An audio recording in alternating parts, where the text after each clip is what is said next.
a spiral bar the period during the GNU when we interrupted that downward spiral. And all of you will know that between 1997 and 2008, an 11-year period, the Zimbabwean economy lost 60% of its value in real terms, and we depreciated from modest growth rates declines of -2% to -14% in that period. Inflation by December of 2008 was 500 billion%, the second highest in the history of mankind, only after Hungary in 1956. So the economy was key at that National Working People's Convention. There were other issues like violence, security sector reform, but the biggest issue that citizens spoke about was the democratic deficit affecting Zimbabwe. People suddenly realized that it was not sufficient to make trade union demands on the state. And many of you will recall that only a few months earlier, before the National Working People's Convention, President Mugabe had responded to calls for a change by the Zimbabwe Congress of Trade Unions by saying to Morgan Tsvangirai and Gibson Sibanda that if you want to form your own political party, form your own political party, and we meet each other in the ballot box. So that was a very arrogant response to genuine requests by citizens to have their issues addressed and to seek a new point of intervention, a new point of engagement, a new consensus, because the old consensus based on legitimacy around the liberation struggle, or more appropriately, participating in a liberation struggle, it failed. And all of you know that even up to now, the yardstick for participation, the measure for participation, the license for participation under ZANU-PF has been whether or not you participated in the liberation struggle. So we remain stuck in the past, fighting a war that ended in 1979, 42 years ago. And that war mentality has created three terrible things that are arresting our society in Zimbabwe. And this is true in 1999 when the National Working People's Convention met, and now today, the 25th of January 2022. This is a culture of entitlement in ZANU-PF. They're entitled to governance, they're entitled to steal, they're entitled to get third contracts because they fought in the war of liberation. The second trait is the culture of impunity. So you've got entitlement and then you've got impunity. And impunity means we can simply get away with anything. We can simply do anything that we want. They've got literally a 007 agreement. Not a license to kill, but a license to loot. A license, a blank check, as it were. A license to do anything and everything under the sun. And 42 years of independence under ZANU-PF, indeed, they've exercised that blank check. The third component of ZANU, which was true in 1999 and is true now, is what I call the messianic complex.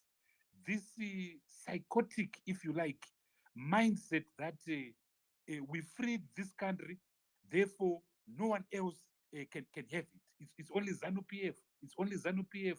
And right now they're saying ED 2023. ED himself is saying ED 2030. I'll be there. President Mugabe, if you recall some of his birthday interviews on the 20th of February, you would say, I'll be here for a long time. Even his own wife says, you run Zimbabwe from the grave. So you've got this messianic complex. We are the Messiah. We saved you, so you must be totally indebted to us. In the Solomonic parable of the two women who fought over the baby, ZANU-PF would be that woman that says, let's cut the baby in half. If I can't have it, no one else can have it. Not Nelson Chamisa, not Morgan Tsvangirai, not Gibson Sibanda, not Simba Makoni. no one else will have it.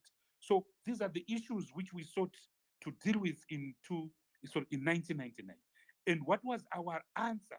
What was the remedy? The remedy was that number one, let's address the economy. Let's make it more inclusive. Let's have independent courts. Let's have independent institutions. But ultimately, it was resolution number 11, which was the most important. Because resolution number 7, and of course, one of the most important resolutions was the demand for a new constitution. And if you were to take anything from that conference, the demand of a new constitution was key. The demand on land was key. And then this third resolution, which was resolution number 11, which was the mandate given to the Zimbabwe Congress of Trade Unions to form a movement, not a political party, a movement to to challenge ZANU PF's authoritarian hegemony. And as all of you know, ZCT was then given a mandate to consult the working people of Zimbabwe, which they did between January of 1999 to September of 1999. You recall they would go into stadiums like Rufaro, like Baba Fields, and ask workers to show by exclamation what they wanted. And of course, workers chose to form this movement, which movement was then launched at Rufaro Stadium on the 11th of September 1999. That was the formation of the MDC. But over the years, this movement, which was formed by the citizen, which was owned by the citizen, to engage ZANU-PF, to create a new consensus, a new center of gravity with the power, did extremely well in 2000. We got 57 seats, so 58 seats out of the contested 120. Those that we lost, we challenged 30 in the courts. We actually won 15 of those. That means that we became the majority party theoretically. But of course, ZANU-PF appealed. By the time that the appeals were to be set, ZANU-PF through Chinamasa, he had fired Chief Justice Anthony Gambi. He had fired virtually every white member of that bench, and they'd reconstituted a new Supreme Court under Godfrey Chijgaosiku. All our appeals, of course, were dismissed, and the greater damage was to be done in the massive judgments that this court issued, which reversed constitutional gains that had been made by the people of Zimbabwe. So the mass movement, as it grew over the years, it slowly turned into a political party. A political party is territorial. A political party is competitive internally and externally. A political party closes doors. It sees citizens as the competitors. So a political party easily develops contradictions, which then mirror asymmetrically the very same status quo, the very same organization that it is seeking to replace. So very quickly, a political party can metamorphosize into the thing that it is seeking to replace. In other words, it quickly becomes part of the problem as opposed to being part of the solution. So contradictions developed in the movement as it transited from the movement into a political party. A movement has got a huge base. It is owned by the citizens. A political party is not owned by stakeholders. It's not owned by the church. It is not owned by the student movement. It is not owned by the women's movement. It is not owned by the labor movement that forms it. It becomes territorial. It's now owned by structures. It's now owned by individuals. It's now looking at its own immediate existence. And an existential threat to the political party is different from an existential threat to the movement. And part of the contradictions in the movement, of course, were the internal issues, particularly around, succession, particularly around, factions. And so you see different splits in 2005, different splits in 2013 or 14, 2014, and so forth.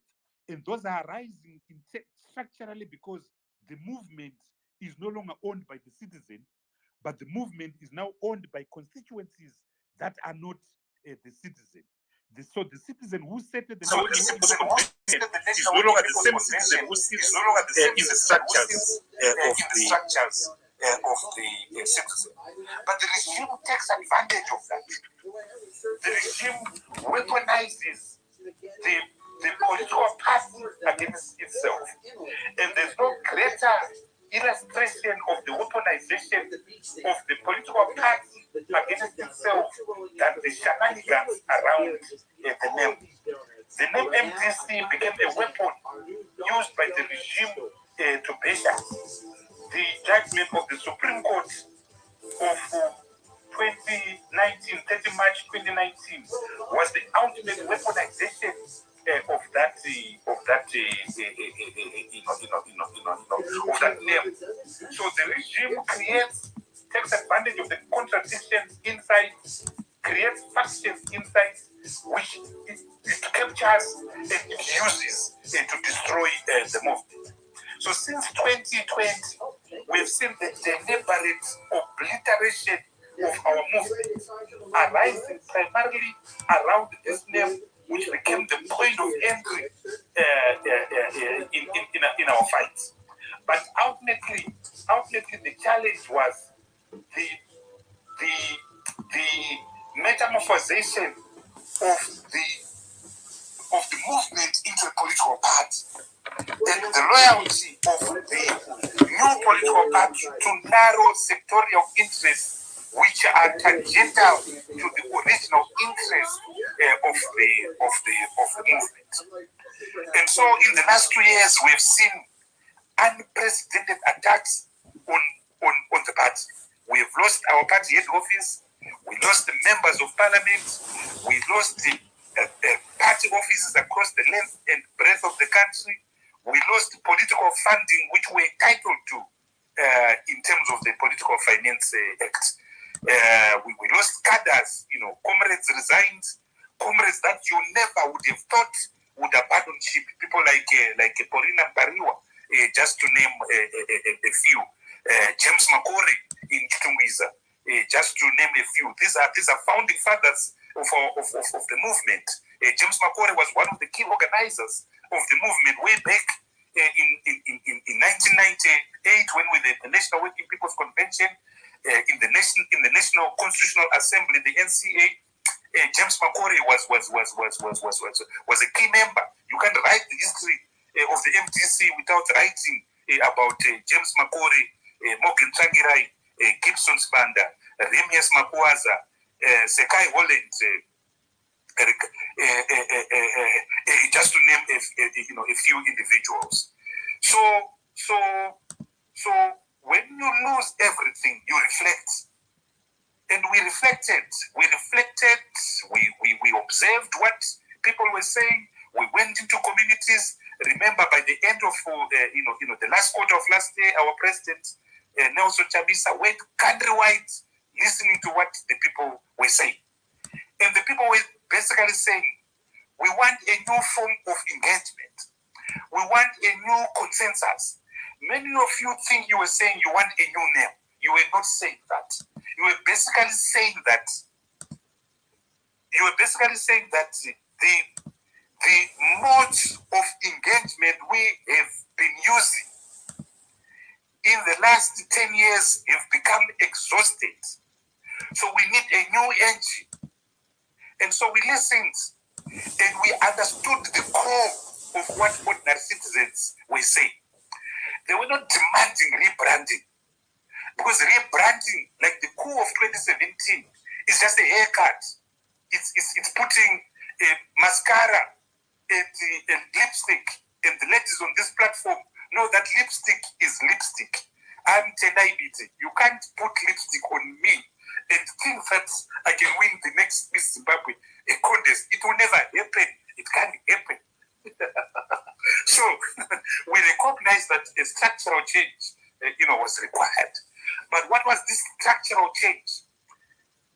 The structural change was a radical departure from a contested past of internal cannibalization, marinated with external exhausted politics of ZANU-PF, politics of entitlement, politics of looting, politics of name-calling.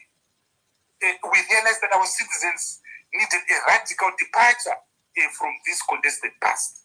In short, and I want comrades to citizens to understand this point very clearly. The citizens wanted a new consensus, shifting the political party back to the citizens. So, in the 20 years of its existence, from 1999 to 2020, it was clear that in its discourse, in the process of the transformation of the movement into a people's organization, into a mass organization, to a political party, it had shifted the citizen from the center to the periphery. Therefore, what was required was a radical shift where we shifted the citizen from the periphery back to the center, a new consensus, a new mode of engagement. So the launch of the Citizens Coalition on Change by President Chamisa yesterday is not a rebranding. It is a new political organization. It is a new political consensus. It is a new ethos where we are shifting now the citizen from the periphery to the center. You watched what we did on Sunday. On Sunday, we were confirming candidates to the by-election that will be held on the 26th of March 2022. So in the past, we would simply have said the candidates that were victims, the MPs that were victims, are automatic candidates. We refused to do that. We said, let's go back in the communities and talk to the citizens and ask the citizens whether the men and women whom they initially gave the mandate on the 30th of July 2018 were still good enough, were still resonating with the people. And we did this countrywide. I was sent to do Mutari, Nanikalet. I was in Chikanga, Danga, Mvura. I was in Ward 4 and Ward 5. I was in Mutasa, where we engaged with the citizens. And citizens said, yes, we have reservations about one or two. But for now, Mr. Vice President, go and tell the party, go and tell the president that the focus now is we want to set the record straight vis-a-vis Mr. Douglas Monzoro and vis-a-vis Mr. Emerson Mnangagwa. We will change course in 2023 when we look at other candidates. But for now, we've got something to settle, which is not internal, which is external. We took back power, not to our structures, away from our structures, to the citizen, to the center. So in a nutshell, the Citizen Coalition for Change represents a radical departure from a contested past, internally and externally, associated with ZANU-PF intransigence, ZANU-PF's politics of deceit, which in turn it created contradictions inside, which resulted in a typical animal farm situation where you don't know pig from man and man from pig. So by forming this new movement, by forming this coalition, we are essentially saying that we are shifting back power to the citizen, as we did at the National Working People's Convention held at the Women's Bureau Center on the 26th of February 1998. So what is the focus then of the CCC? The focus is transformation. If you look at our new slogans, Shandukom Zimbabwe, Famba Zimbabwe, Famba, Transformation Zimbabwe, Move Zimbabwe, Move. Shandukom Zimbabwe, Vaka Zimbabwe, Vaka, meaning transformation in Zimbabwe, build Zimbabwe, build Zimbabwe. So that is the focus. That is the focus, is to recreate a new Zimbabwe, founded on a new core set of values, the values of solidarity, the values of inclusivity, the values of equalness, the values of prosperity, the values of equal opportunity, values that are codified in Section 8 of our Constitution. That is the bigger picture. That is the bigger picture. That is the bigger picture. But how do you achieve this? You achieve this by placing your focus on the citizen. The Wanjiku, as Daniel Arap Moi would call them. The Wanahoi, the Wananj, Van. So that is what we are doing. That is what we are doing. And we are going to see this in motion. You're going to see the thing in motion. Of course, the political structure is important. Of course, the political structure is important because you need it for organizational purpose. But the real decision making is the people. You have had President Chamisa acknowledge that the biggest mistake was to allow narrow party interest to determine, for instance, the issue of candidates. Now, communities must choose their candidates. Traditional leaders must have a say. The church must have a say. The workers must have a say, and so forth. So it's a new radical departure. It's not, I think let's call it a makeover. This is not a makeover. This is a new structural beginning, an important beginning. And no wonder why the regime is in panic, because the regime fully understands what is happening now, that there's a new consensus, there's new alchemy, and there's a new focus on the citizen, the citizen, the citizen, the citizen. So what are the key issues apart from that constitute this utopia, the utopia of a new great Zimbabwe? I think the economy is going to be so key. The economy is going to be so key. You cannot have an economy where 95% of the people are unemployed or are in the informal economy. We need to address that. The contradictions and arbitrage brought by the use of the RTGS and the failed experiment in de-dollarization, that is going to be key. That is going to be a key fight in the 2023 election. It's going to be a key fight in this by-election. People issues include the issues of pensions. Pensioners have suffered the double whammy. The loss of US $5.68 billion in 2008, and the loss of pensions now arising out of SI 33 of 2019, when Mutuli Ngube, the so-called Minister of Finance, woke up one morning and said our hard-earned US dollars was now local currency, and billions of dollars were lost in values, were lost in pensions. It's critical, it's criminal that a worker who was earning US $500 is now earning in real terms US $10. This runaway exchange rate, the barrel market rate is now 1 to 250. They're now trying to control it by switching off broad money supply on RTGS. So you now have the ironic situation that if you go to 4th Street, the black market, you can get the US dollar, but you can't get the RTGS to buy it because the Reserve Bank has simply shut the taps. But you can't physically deal with the exchange rate. The exchange rate will expose you. The exchange rate will show you what you truly are. A government of brigands, a government of roving bandits, Shigananda, as I call them.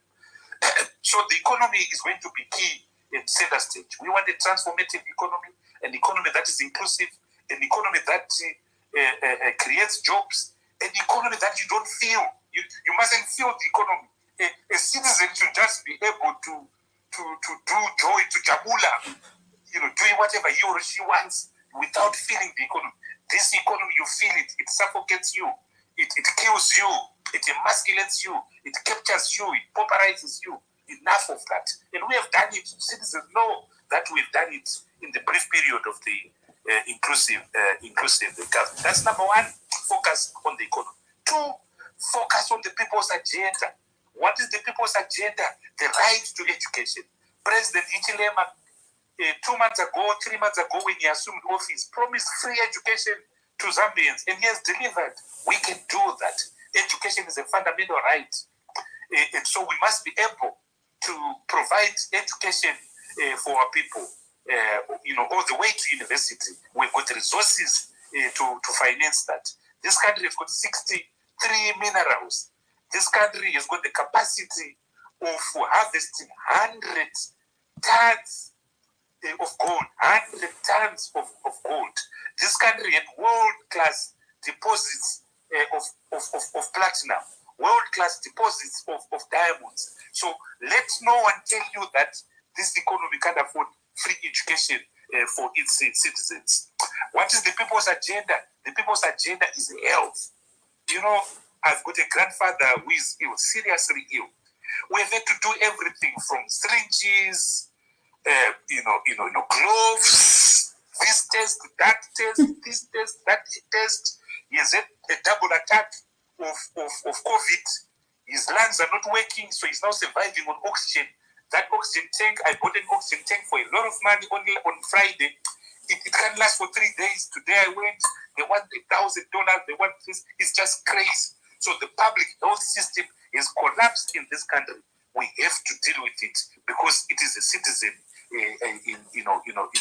agenda.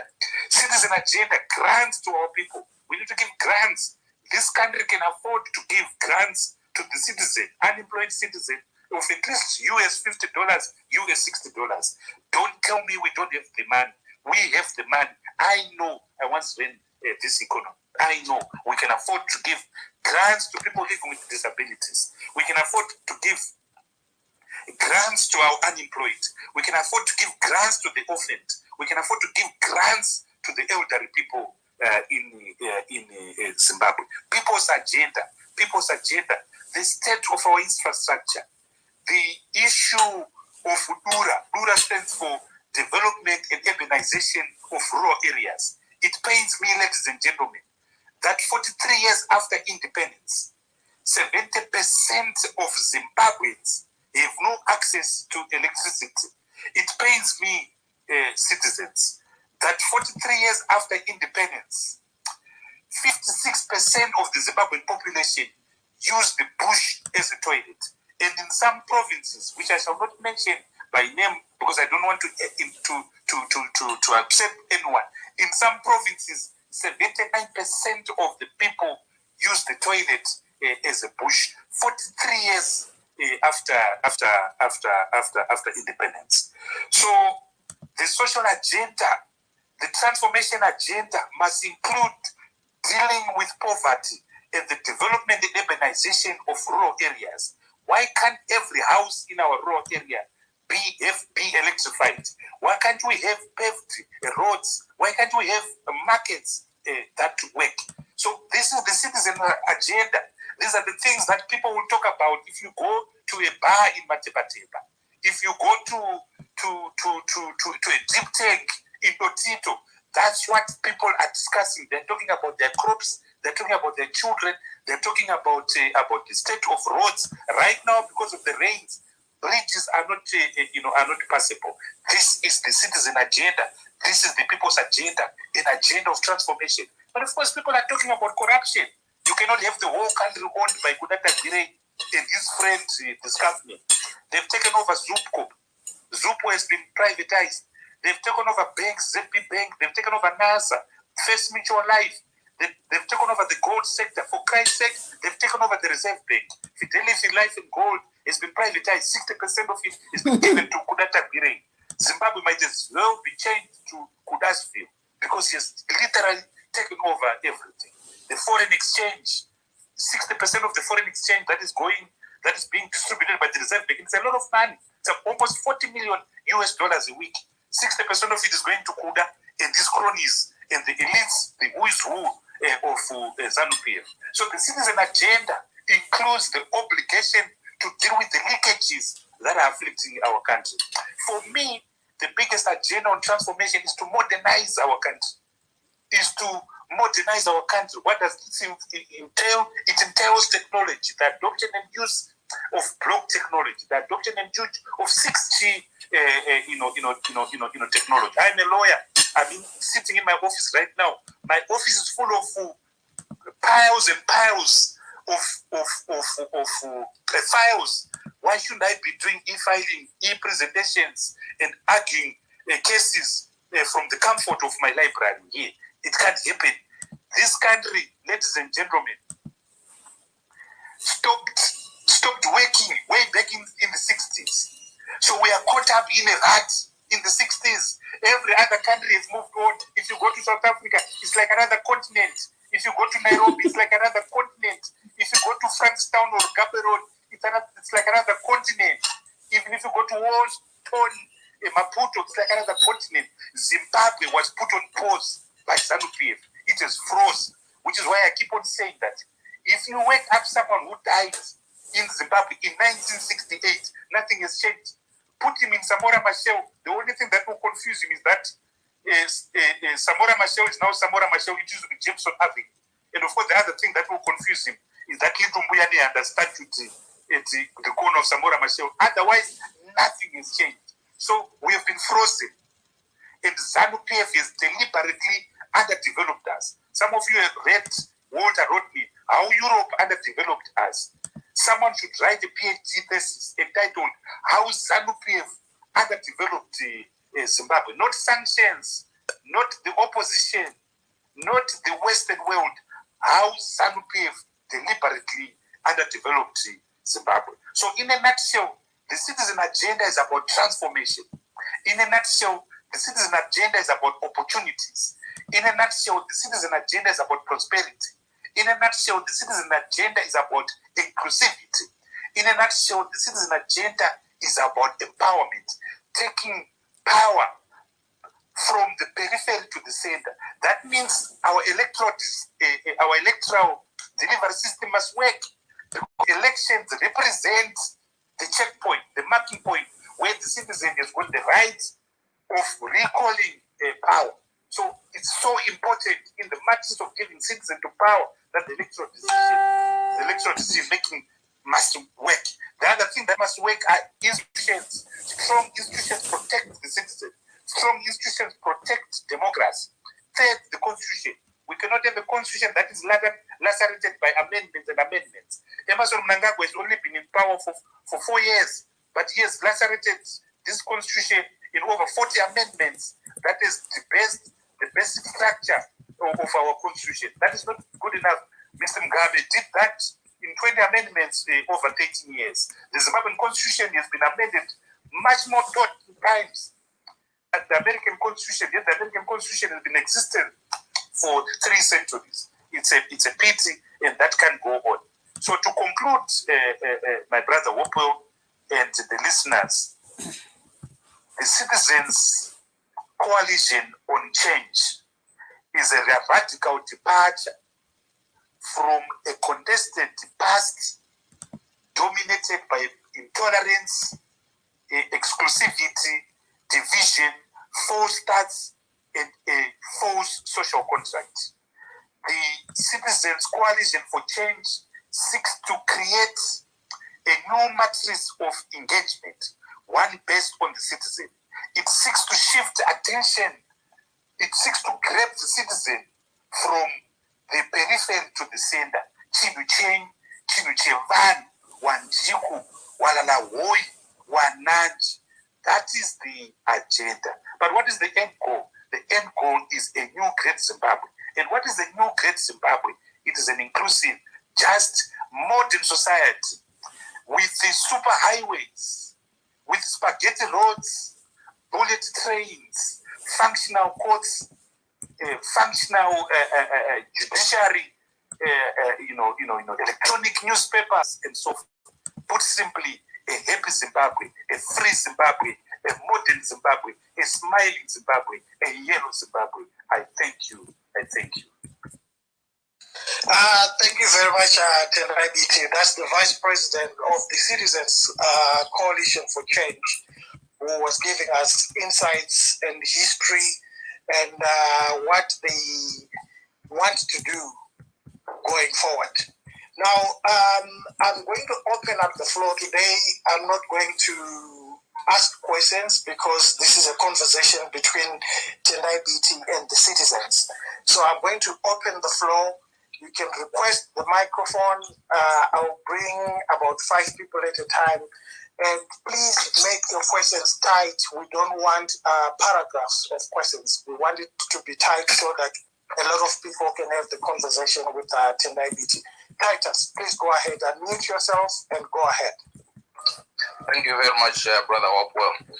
Thank you, Vice President Tendai Biti, for coming. And it was really interesting listening to how you narrated all the history, where the party came from and everything. So my question is just based on how you narrated it. Obviously, you did mention that we cannot talk about, the founding members of MDC without mentioning Morgan Tsvangirai and people like that. I just want you to put a bet to this question that has been asked from the other side. I think I know the answer to it, but I just want to hear it from you. How would you respond to the people who have said, by you leaving the name of MDC, you have actually kind of disrespected Morgan Tsvangirai because you have actually let that name go. I think personally, I do know the answer to that, but I just want to hear it from you how you would answer that. Thank you.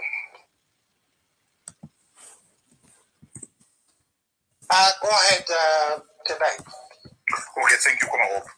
On the contrary, we have protected Morgan Tsvangirai's legacy. It was Morgan Tsvangirai, Gibson Sebanda, Sekai Holland, Machaba Wole, Isaac Matongo, and others who were at the forefront of the formation of the MDC. And as I said, it's not an accident that the MDC was called the Movement Democratic Change. So essentially, they recognized that it was never going to be a political party arrested by narrow political interests. It was going to be a mass movement. But where we are living, what we have left behind was no longer a mass movement. The citizen was no longer on the sand. So in fact, we have protected Morgan's legacy. We protected Gibson's legacy by giving back the movement back to the people, by recalibrating the terms of engagement away from party structures to the people and focusing purely on the citizen agenda, purely on the poor agenda, purely on the people agenda, purely on the Wanjiku agenda. That is what we have done. So I'm not a prophet, I'm not a marabout, I'm not a sangoma, but I want to believe that wherever Morgan Tsvangirai is sitting right now, I'm sure he's smiling, and I'm sure he's saying to Nelson Chamisa, well done. I'm sure he's saying to the rest of the leadership, well done, because it was long overdue to have this radical departure for the simple and good reason that the name MDC and what it stood for had reached its limitations. And in history, organizations move in a linear style. Organizations die natural death. Organizations recreate themselves. Sometimes they give themselves a new name. Sometimes they don't. But any organization that doesn't recreate itself, it dies. I want to give you 2 examples. There were once 2 great liberation movements, one in Kenya, one in Zambia. One was called KAN, the Kenyan African National Union, founded by greats like Odinga, like Moi, like Uhuru Kenyatta. When the one-party state, when the fight for the one-party state came in Kenya, KANU and Arab Moi failed to handle the situation. And the result was that history obliterated KANU. KANU disappeared forever. The same applies to Zambia. There was the founding party of Zambian nationalism was the party of Kenneth Kaunda. They founded UNIP, the United Party of Independence. But again, in 1991, when the quest for multi-party democracy came in Zambia, and UNIP lost, UNIP disappeared. There is no political party in Zambia called UNIP because UNIP failed to recreate itself. But go to Tanzania with Chama Pinduzi. The people in Chama Pinduzi realized that they had to recreate themselves. And the person who realized that we had to recreate was Mwalimu Julius Nyerere. He passed on the baton stick. He passed on the baton stick to Hassan Mwinyi. Hassan Mwinyi, William Benjamin Mukapa. Benjamin Mukapa to Jijaya Kikwete. And then, of course, we had the aberration called John Pombe Magufuli. So, if an organization does not reinvent itself, does not recreate itself, it dies a natural death.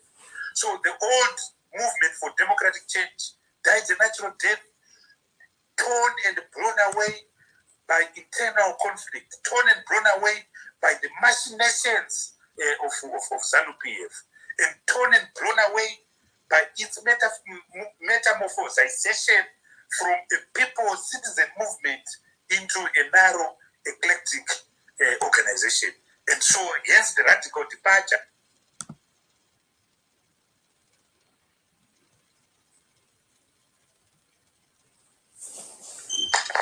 We seem to have lost Tendai Biti today. Can you hear me tonight?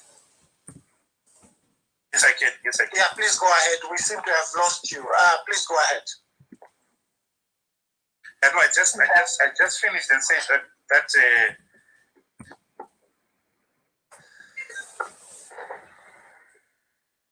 I think someone is trying to call you. So each time me, that's true. We're being blocked. Yeah. So thank you very much for that response. The next person is the insider. Please unmute yourself and ask your question. Okay, the insider is no longer there. Medic, please go ahead. Medic, when I call out your name, please unmute your microphone and then speak. Please go ahead, Medic. Thank you, HOPEWELL, and thank you, Tendai Biti. And I'll ask my question in Sona. Taona kwese kwatakatarisa kuti toda kusvika nezvese zvatinokwanisa kuti tiite ende zvinoitika. Asi mubvunzo wangu ndewekuti, like right now it's an open secret, mari iri kudyiwa, mari iri kubiwa. Tichaita sei kuti tirikavhe mari yedu kuti tikwanise kuti nyika ibudirire nemari iyoyo, because imari yakawandisa.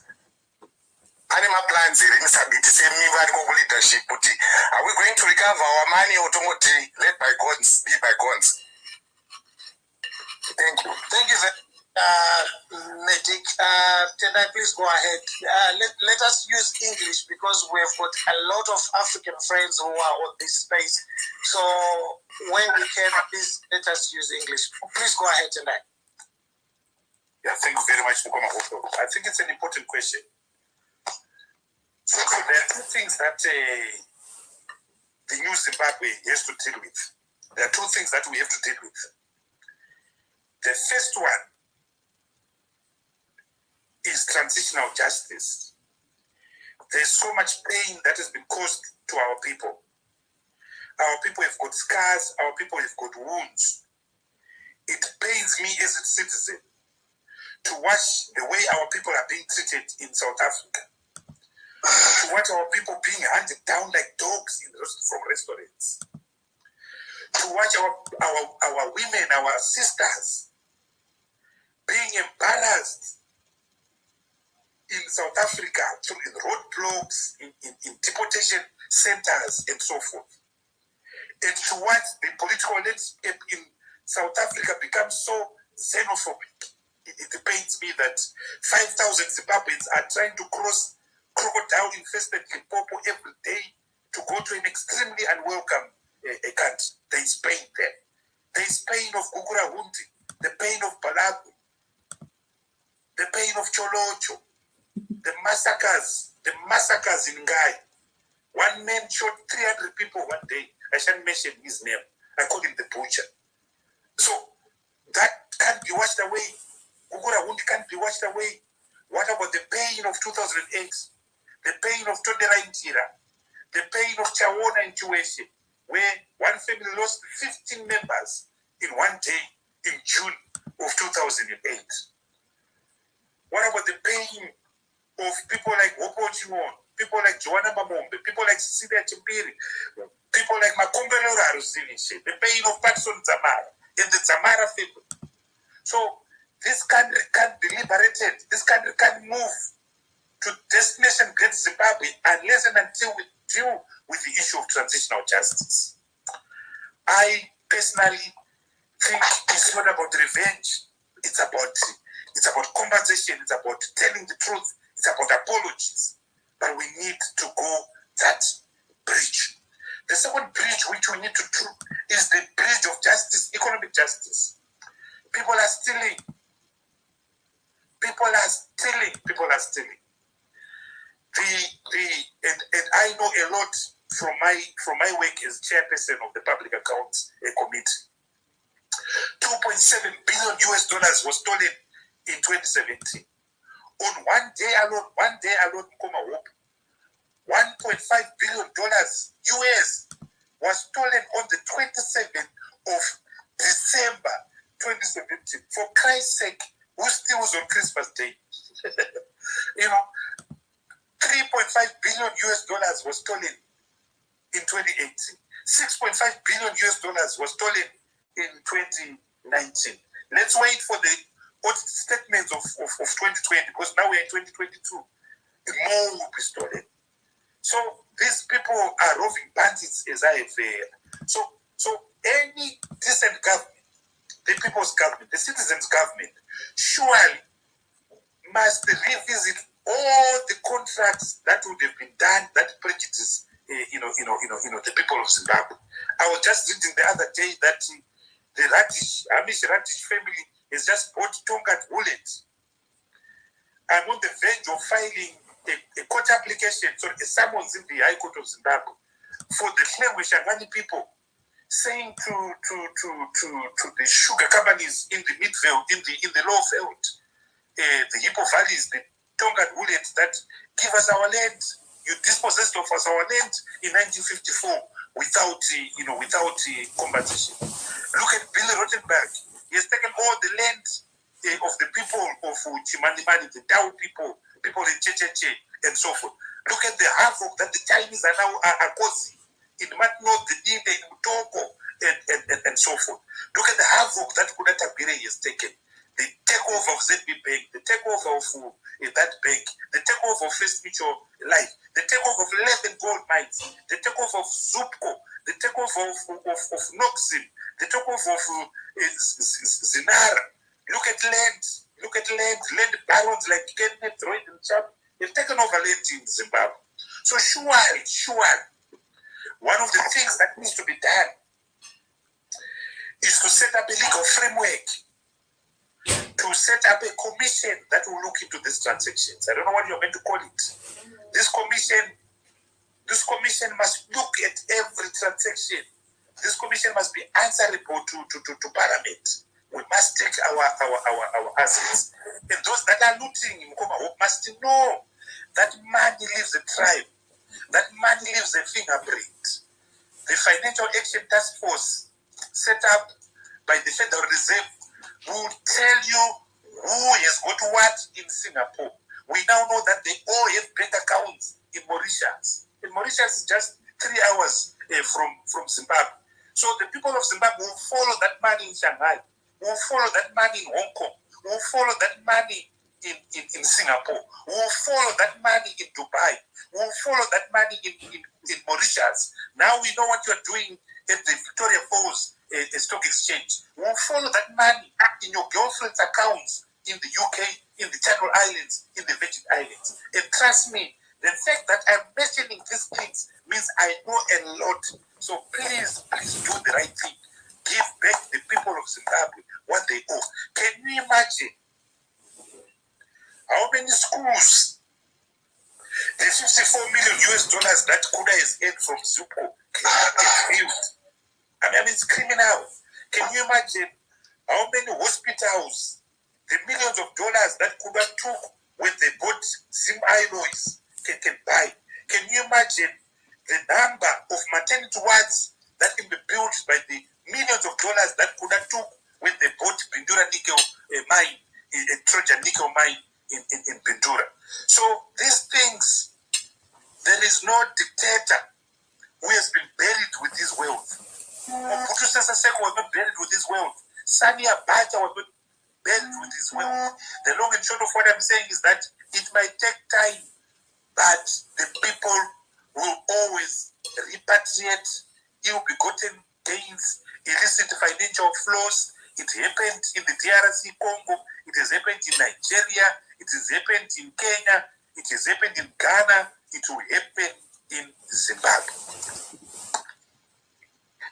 Thank you very much, Nkoma Tendai. I would like to ask everyone who is on this space to go to my latest tweet and retweet it. It's a fundraiser for the Citizens Coalition for Change to assist them to fundraise money that they are going to use in the March 26 election.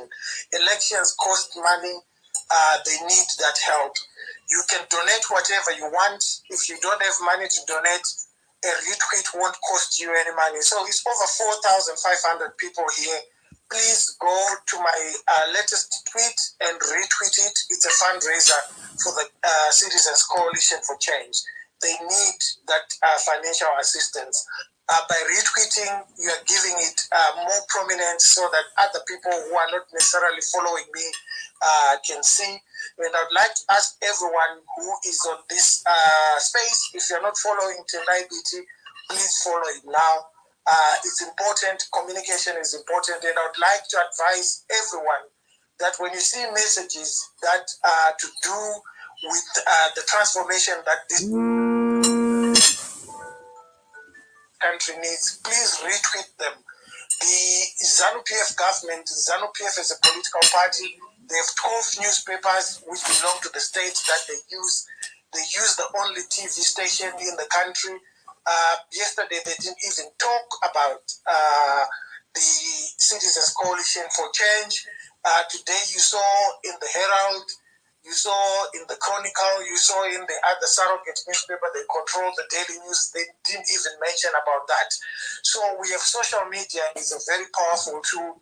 If we don't use it, we are undermining the cause that is going to deliver the change we want. So please do that. Nicoletta, please go ahead. Unmute yourself and go ahead. Thank you very much, HOPEWELL. Thank you for this conversation. I just have a question. What has been done by the new party to safeguard the new name, the Citizens Coalition for Change? Because we see that what happened with MDC, the name was a free-for-all. So many, other people came and, they added on to it and started their own political parties. So as a party, have you done anything to safeguard the name for your party and also the integrity of the party? Because we find that we had these issues of elected MPs being expelled from Parliament, and obviously that was able to be done because there were loopholes in the party previously. So has anything been done to plug those loopholes to ensure that those kind of things don't happen in the future? Thank you. Thank you very much. Go ahead, Tendai. Well, thank you very much. A very important question. So I want, I can't disclose the legal things, the legal measures that have been taken to protect this name. But you know the laws around copyright protection. So those things have been done, but I can't say what we have done because not everyone who is listening here is a citizen. Secondly, I think the biggest protection, my sister, the biggest protection we have done is to create a decisive break with the past. There is absolutely no connection at all between the Citizens Coalition for Change and the MTC. We have created a decisive break.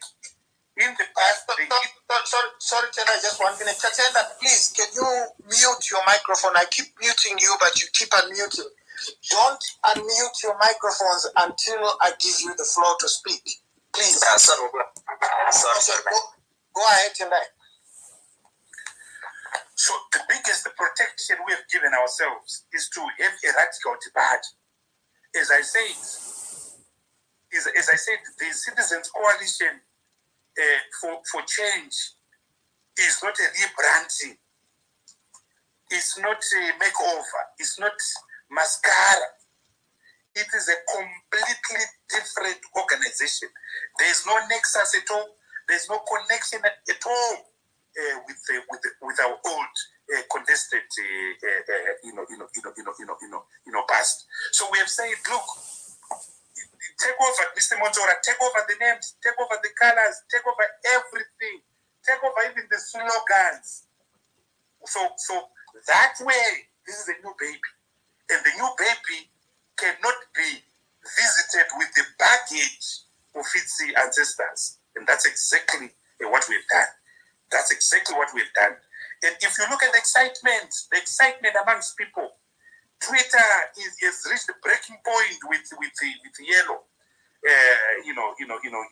And I didn't know that. If we could sponsor, Mr. Zimbabwe or Miss Zimbabwe, those in yellow would win heads down because of what I saw on Twitter today. Amazing, exciting. You are in the middle of history. So the biggest protection we've made is a total break from the past. A total break from the past, a new beginning. A new beginning. That is what is so key. This radical transformative step that we have taken. That is no link. That is no nexus at all with our past. And so that is the biggest protection. As I said, there are the things that we have done, but I can't disclose those. So, Tendai, in regards to the properties that were taken away using state institutions, are you able to give us an insight in regards to what you're going to do? Well, I can't go into a lot of details. Suffice to say that the old MTC actually never owned any property in its name, not even Harvest House. So Harvest House is owned by a company with shareholders. So those shareholders can do anything. I mean, as owners, they can sell the building. I'm not their lawyer. I don't sit on their board. But just like your house, HOPEWELL, you can do anything that you want with it. The other properties were bought under a name called Lafonic Private Limited. So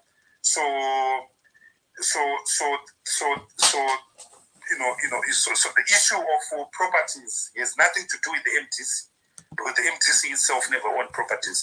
But as I said, we are a new organization. We're going to have our own head office. We're going to have our own vehicles. We're going to have our own computers. And I thank you for leading this quest for fundraising. The citizens are going to fund their project. They own their project. Only 2 weeks ago, they bought our president a vehicle. I know from the bottom of my heart that they will buy us a head office. They will buy us T-shirts. They will buy us posters. They will buy us computers. And of course, our friends. You can't be a good citizen if you don't have good friends. Because being a good citizen means you're a good comrade. You cajole with others. And we have friends all over across the world. I've seen some of them on this platform. We are poor. We don't even have bank accounts. So, but we have to start from somewhere. But we do have a bank account full of people. We do have a bank account full of citizens. And I saw those citizens in yellow today. I went to Bodmache GCPT. The women there were putting on yellow. And I said, why? He said, no. I went to Closer, the laboratory, to buy oxygen for my Sekuru. The workers there were saying, look, we are putting on this blue overalls. We want yellow overalls. So there's a mood in this country. There's a mood in this country. And I hope that those that are holding the mood can also monetize the mood by supporting their movement, by supporting their brand new baby. So it's not enough to put on a yellow color. Also monetize that spirit that led you to put on that beautiful yellow dress, my sister, and support the coalition. Thank you very much. On that point of fundraising, as I've requested, please go to my latest tweet and retweet it. It's important. If you don't have money to donate, you can just retweet. We are over 4,000 here. If half of us are kind enough, we should be having more than 2,000 retweets. That will give it prominence so that people can see it. Please do whatever you can by donating, but if you can't donate, just retweet. It costs you nothing to retweet. Danny Boy, please go ahead. The new Danny Boy. But anyway, thank you all for the opportunity, and thank you, Tendai, for this opportunity. I got a few questions. I'm going to make them short. I had 1,000 of them, but I'm going to list a few important ones. First of all, congratulations on the new aspect, on being new. But then, the circumstances are still the same. So I'm not here if it's still the same. Are still the same guys. They're still the same crocodiles. They're still the same villains. So I just want to know how you're going to approach the following things I'm going to mention here. First of all, we've got electoral reform. This has been an issue since 2000, and not much has been done in that regard. And you continue to partake in these elections under the same circumstances. What are you going to do differently as a new outfit? That's one. Two, there's the issue regarding delivering your election, your manifesto promises in terms of cities, councils, and even in parliament. A lot of excuses have come from there. First of all, we've heard ZANU-PF does this, and ZANU-PF controls that, so the MPs, and the mayors and the councillors can't achieve that because of this. But then we want to know, what are you going to do to work around that? Because you promise you have to deliver regardless of the challenges. And another question is to do with corruption. Keep it tight. We've got a lot of people. Okay. Yes. Okay. So I'm gonna make this one very short. Regarding corruption, one of your things you raise in your manifesto is regarding office holders, the public office holders declaring their wealth. We have a few mayors, councillors, and so forth from the NDC who has never declared their wealth to the public when they hold these offices. So how are you going to deliver on the fight against corruption if you can't follow one simple step such as that? So can you just answer me on that, and then I can just stop there. I have many more, but I'm gonna keep it tight. Thank you. Thank you very much. Go on. Thank you, Mkoma Hope. Yeah, so this question has to do with Tenny Boy's contention that nothing has changed, in the sense that you still face the same challenges, electoral reform. So in a few days' time, our president is going to speak on our 2022 agenda for action. And one of the things that he will speak on is the agenda around electoral reforms and the 8 key things that we feel need to be addressed. We are part of a process already that is working on a new bill to address those things. So we'll be pushing on those things. Some of the things are so obvious. I mean, the issue of media reform is key. Hope just mentioned that ZANU all 12 newspapers, none of them in the sense of reporting on the formation of our new movement. But that doesn't surprise us. It pains us that 43 years after independence, we still have one analog using broadcasting house, the Zimbabwe Broadcasting house, which is critical and also foolish because modern media platforms have meant the democratization of media. We are on this platform, a broadcasting platform, publishing to thousands of people. So we don't need a license. So the regime must understand that, but it doesn't. Of course, it's stuck in a past.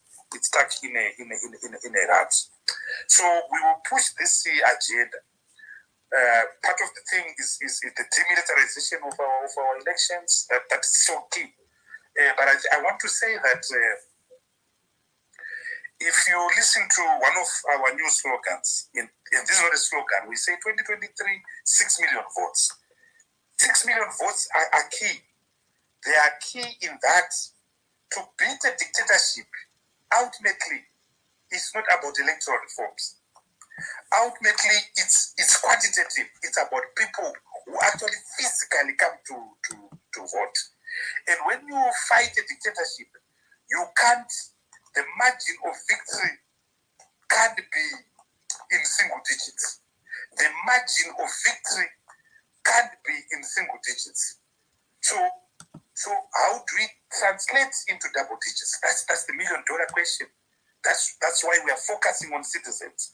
President Hichilema beat PF and Edgar Lung because he beat Lung by over 1 million votes. Trust me, if President Hichilema it won by 70,000 votes or 300 votes, Edgar Lung would have not gone. So we require to deliver a knockout punch to autocrats. We require to deliver a knockout punch to authoritarian hegemon.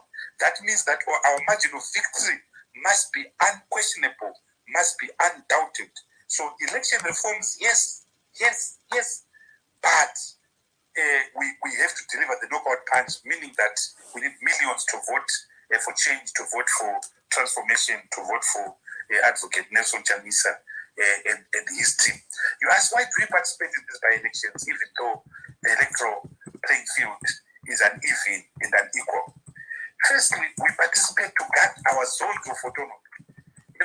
When people vote for you, they are saying this is ours. They are liberating. So we participate in these elections to protect our zones of autonomy. We participate in these elections to expose the system. Because when the system subverts democracy, it gets exposed. It's the same reason why do we go to courts that we keep on losing. We go to courts so that we lose harder, not to win. We go to court to lose harder. Because when we lose harder, we expose that the law is not autonomous, that courts are not autonomous, that courts are captured. It's the same reason why we participate in the elections. We do so for posterity. We do so to expose the regime.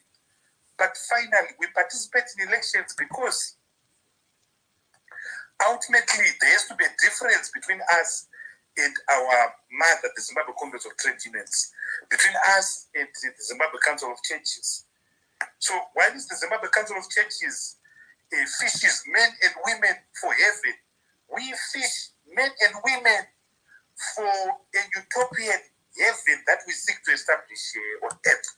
And the two agendas are not mutually exclusive. There is no way in the Bible that says suffer on earth in order to prosper in heaven. Suffer, prosper on earth, prosper in heaven. So we are two sides of the same coin. We participate in elections because that is ultimately is our mission. And boycott politics has got limitations. Boycott politics has got limitations. And the world is not going to stop because you've boycotted. You saw what happened in 2015 when we boycotted the elections. ZANU created the surrogates. Professor Maduku was on the ballot paper. That woman called the one who puts paper, she was on the ballot paper, pretty as she is. So the world doesn't stop. The world doesn't stop. The world doesn't stop because you have moved. In Shona, they say, Atiramire Munda Kumakudo. And I know exactly what I mean because I spent a lot of my time in rural areas. The baboon will eat, the baboon will scorn you, and the baboon doesn't give a heck. So we participate in election to energize the citizen, to keep the citizen engaged. And I want to say this, friends and citizens, that when you fight dictatorship, you stretch it. When you fight dictatorship, you do four things. You protect your zone of autonomy, you build a credible alternative, but you stretch the regime. You increase the cost of dictatorship. So we are fielding 28 candidates. The regime will be stretched. It's a mini election. If we sit at home, you make the dictator, go easy. Lastly, you isolate the dictatorship, and that's what we do. That's why we lobby in churches, the Catholic Church, the Anglican Church, and so forth. Those are the four things that you use to fight a dictatorship. You asked about the local authorities and the failure to deliver on our election promises. They cheated us in the 2018 election, and an opposition party can't do anything. It can't do anything. It doesn't control the levers of the state. Local authorities are subordinate to central government. Section 314 of the Urban Councils Act says any local authority is subject to the policy direction of a minister. They run these councils. Government runs these councils as if they're school choirs. Mayors are fired as if they're employees. Yet we've got a constitutional position in Chapter 14 of our Constitution that makes it clear that local authorities are independent, that we've got devolution, and that they're only subject to the electorate that they chose them. Look at the way that they've been treating, or more appropriately, treating Jacob Mafumi. Jacob Mafumi has been, Jacob Mafumi, by the way, is the mayor of Harare. He has been suspended 4 or 5 times. The original mayor, Ebert Gomba, was fired. How do you fire, a mayor? I'm not making an excuse because we are also unhappy with some of the things that we've seen in our local authorities. Our president spoke out against corruption. And our councillors, they go in there with little training. They fight infrastructure of corruption already there. I'll tell you a story that we dealt with in 2008. In 2008, we won 13 councillors out of 13 in Bidura. But our own councillors found resolutions that say a councillor is entitled to 5 stands: a commercial stand, a low density stand, a medium density stand, an industrial stand. I don't even know the difference myself. 5 stands.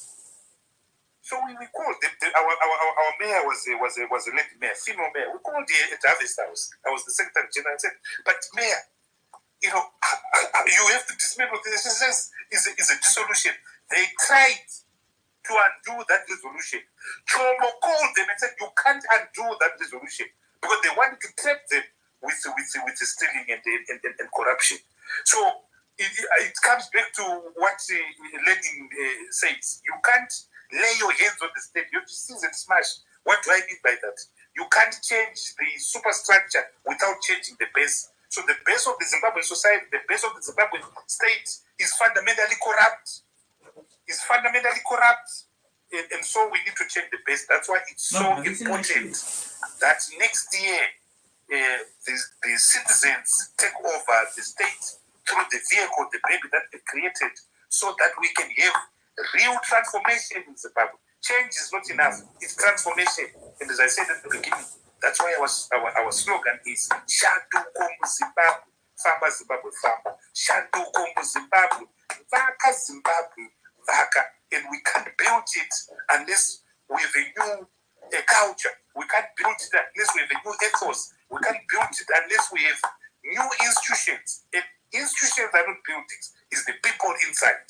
So we need to deal with the people. We need to deal with the culture of those organizations. We need to deal with the strategies of those organizations. So culture, strategy, organization. So if you ask me, and I'll answer this unanswered question. People always ask me when I speak about the economy, that how can you turn it around? And I say, look, turning around this economy doesn't require more than 6 months. We can turn around this economy. We can stabilize this economy. And I know what I'm talking about. However, the biggest thing, the biggest challenge is how to turn around the structure of the Zimbabwe, who has been decimated, corrupted, and polluted by 43 years of Zanunization. How do we turn around the Zanunization of our people? The belief now, the culture now that you can be rich without working, without going to school. The creation of false idols, false heroes, the Wiknochivios of this world, the Philip Chiangwas of this world, the Passion Javas of this world. I see him being followed by 2,000 kids. So how do we de-Zanunize the Zimbabwean state? That question is harder to achieve than turning around the economy, changing the culture, changing the ethos, finding a new social contract, finding new terms of engagement. And so in forming this movement, we're trying to find new terms of engagement. Last question, asset declaration. Ironically, we actually have a court application asking the government, Section 198 of the Constitution says all public servants, all public officials must declare their assets. 8 years after the passage of this new Constitution, the government has not come up with a law that forces everyone to declare their assets, including councillors. At our party, we declare our assets. And I'm sure our Secretary General can show you how poor we are. But it's not good enough. Part of changing the base, part of changing the ethos is asset declaration. Some people might see it as light. I don't see it as light. It works. Because MPs, ministers, councillors, permanent secretaries, they live in communities. So when you see a permanent secretary, George Guamatanga, buying a small house, the latest Mercedes-Benz, there's these ones with this enlarged Mercedes-Benz sign. We must ask him, where are you getting the money? Well, the last time we checked, a permanent secretary earns the equivalent of US $400 dollars. Citizens will say, look, he must account. So if you go into parliament with 2 pigs, and you come out with the parliament with 20 pigs, we must ask where you got those pigs. So asset declaration is a national issue. It's not a coalition issue. It's a national issue. It's a national issue. It's a citizen issue. And we must demand this. This business that the whole country is taken over by Kudata Gire, by Ken Regenchap, by Zed Kurunatis, by Hamish Rates, by Billy Rottenberg, by Nick van Voestelstraat, it's just not good enough. It's just not good enough. We have to take back our country. We have to take the citizen to the center and make these people accountable. All of them. Thank you very much, Nkoma Tendai. Since I requested for the retweets, 12 people have so far donated almost £200. Thank you so much for the 12 people who have donated. I'm making the request again. We are over 4,000. We are on 1,200 retweets. Let's retweet. The tweet has been pinned now on this space. I make that request again that if you really want change, if you are genuine about change, do the little that you can. If you can't donate, the little that you could do is to retweet the tweet, which is the fundraiser for the Citizens Coalition for Change. They need that money in order to buy posters, in order to buy T-shirts. So if you can't donate, it's still okay, but just retweet. It doesn't cost money to retweet. And that is the basis on what or how other people perceive us. You've heard South Africans saying Zimbabweans are lazy, Zimbabweans don't want to commit to freeing themselves up. Those are the sort of things that people look at. They look at such a simple thing. And I saw South Africans saying Zimbabweans can't even retweet something that helps their cause. We are 4,000.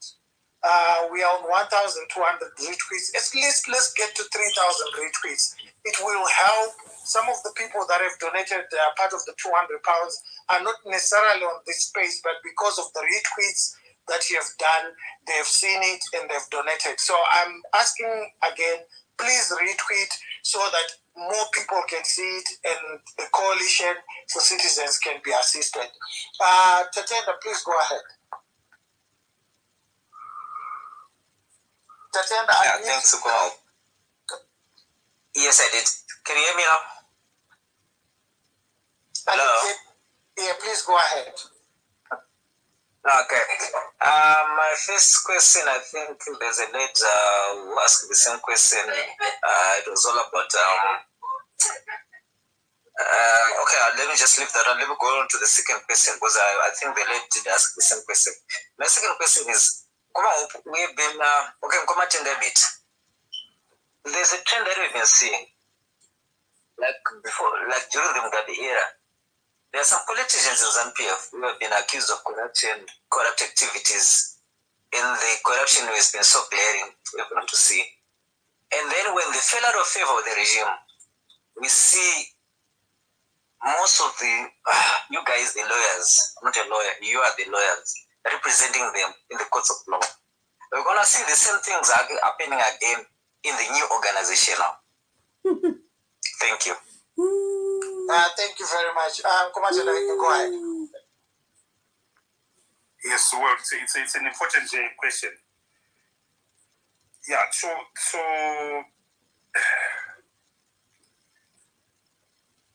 there are a number of things that happen when a lawyer represents a client, and one of them is that people may actually have long-standing relationships. People may actually have known each other, for years and years and years. And some people may actually have gone to school. I'm not going to give examples, but I know one of our lawyers, a friend of mine, who represents someone in ZANU-PF. But they've actually known each other for years from high school. There are situations as well, and I've come across this. I've come across a situation where and it has happened in a positive way, in a negative way. So I'm going to mention the name of the client that I represented in a positive way. Many years ago, as a young lawyer, in fact, there were two cases. Many years ago, as a young lawyer, I went to work. I was working for an executive, so I went to work. When I came back from work, I used to stay in Zimbabwe. At my house, it was full of people. At my house in Zimbabwe, number 14, 17th Avenue. So I see people crying. And so, Mnyaradzi Gwisai was there, Mnyaradzi Gwisai. It was Vena Sitole, the wife of the late great Dabani Sitole. What's happening? Baba Vasungwa, Dabani Sitole, he was arrested for treason. So we're looking for a lawyer. Then I said, but Harare has got so many senior lawyers to me. Why haven't you gone to the Popo? Why haven't you gone to this one? I shan't mention some of the lawyers. But the long and short of it, none of the lawyers were prepared to help with the Dabani story. None. It's a shock, but that's what happened. So I ended up representing Dabani story, one of the proudest moments in my life. Around about the same time, Love Momatuku, before he went wrong, comes to my office. It was a Monday morning, very cold. Tendai, I want you to help. He brought a short woman that I didn't know. This is Mrs. Margaret Dongo. She's got an election challenge. There was an election in Sunny Dale, and she got cheated. Said, but I love more. But they're senior lawyers to me. and we mentioned names, I shan't mention them again. And most thing was, look, they are not willing to take ZANU-PF head on. I had another case now, this time from the other side, where no lawyer could touch that person. So it then became a human rights issue. It then became a human rights issue. It was no longer about the quality of the case. It was about anyone is presumed innocent until proven, guilty. So there are many different situations. I hope that we haven't discussed. This is not something we have discussed at a organization level, but certainly at the new level. I hope we can discuss that. Certainly, citizens are concerned. It's an ethical issue because sometimes you are actually not allowed to if you know meta cases. Meta cases are just allocated to lawyers on a pro deal basis. So you are not allowed to say, I don't believe. I think this person made that people, I can't represent him. They will strike you off. So we walk a thin line between ethics and the morality of the case, and I hope our movement, through your own contributions, can assist what we can do. But speaking as a lawyer, you always constantly face this moral dilemma. Fortunately, there are now so many lawyers in Zimbabwe. So what I faced as a young lawyer, that lawyers will actually say we don't want to act for him. I don't think that situation can arise now, because I think we now have over 4,000, 6,000 registered lawyers. Yeah, unlike my time where there were not more than 800 registered lawyers in the whole of Zimbabwe. Was it ever a case of? I'm talking about the post-2000 era. Was it a case of not having enough lawyers, or the people are looking for quality lawyers? I saw it with my lawyer, Beatrice Mtetwa. She got insulted and at some point beaten up by ZANU-PF and the police, and the same person who had ordered those attacks on her, physical attacks of being beaten up, Chuhuri, when he got into trouble, he went to Beatrice Mtetwa. It was a question of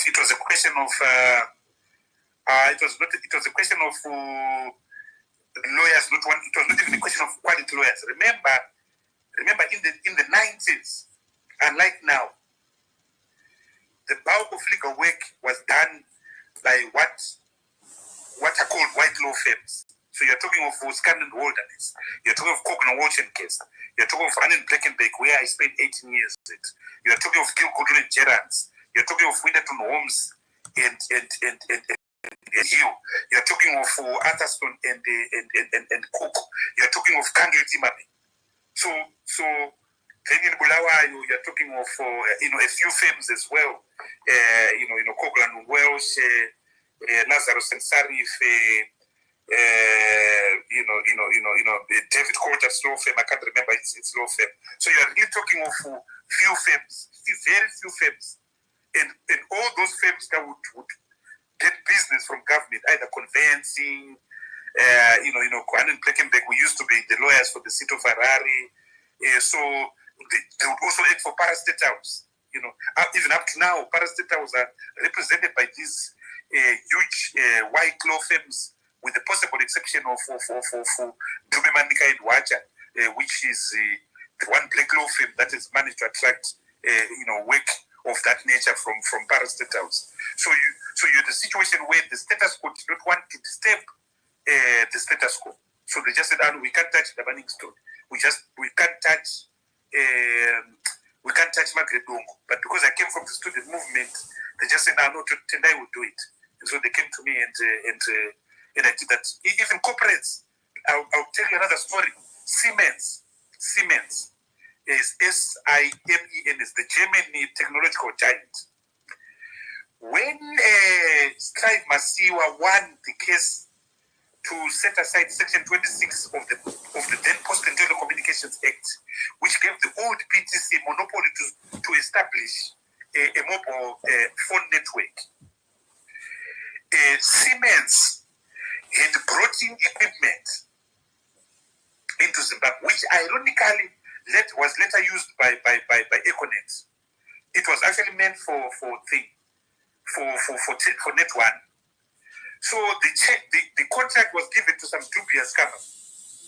So Siemens actually took the government to court on the basis that you had awarded this contract corruptly. None of the big law firms was prepared to, and in fact, Siemens was actually represented by Gil Goodrod and Gerrards. But Gil Goodrod and Gerrards was not prepared at the time to take the government on. So I ended up acting for Siemens as a young lawyer. We won the case. It was a complicated case because I had to sit with engineers. I didn't know about bandwidth. I didn't know about this and so forth. So at the time, to cut the long story short, it was just a question of an undemocratized legal profession dominated by these old,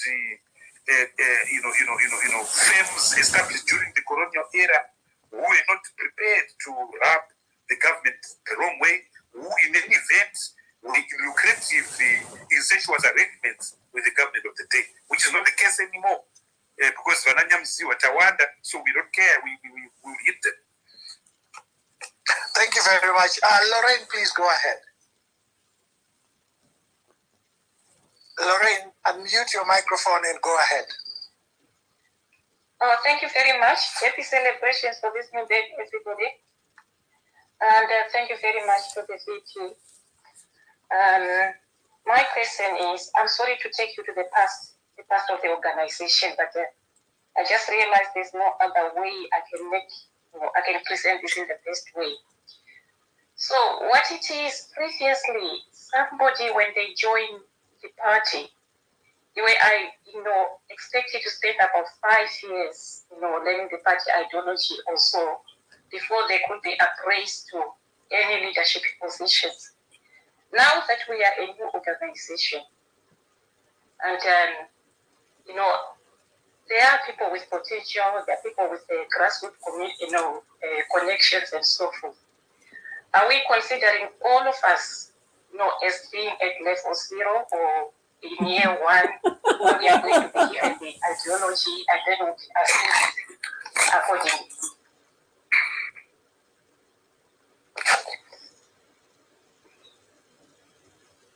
Thank you. Please go ahead, Tendai. Unfortunately, my connection dropped. So if you can kindly repeat the question. Lauren, can you quickly repeat the question so that he can hear you? Okay, the question is, in the past, when we get new members on board, they were expected to at least stay 5 years getting acquainted with the party ideology before they can be considered for leadership positions.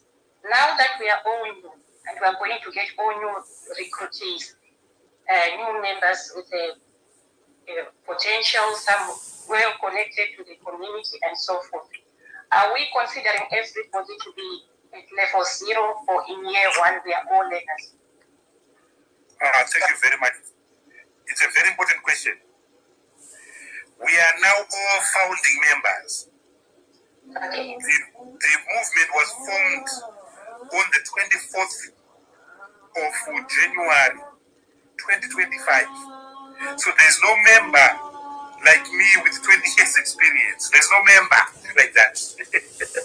So the old MTC constitution says you are not eligible to stand for anything unless you had 5 years in the party. Now we are all on 0. Now, and this is so important because it means that when we go to communities, it's not going to be the person in the party structure who is a gatekeeper to a position because he or she has done 20 years. It's now the community saying, in this area,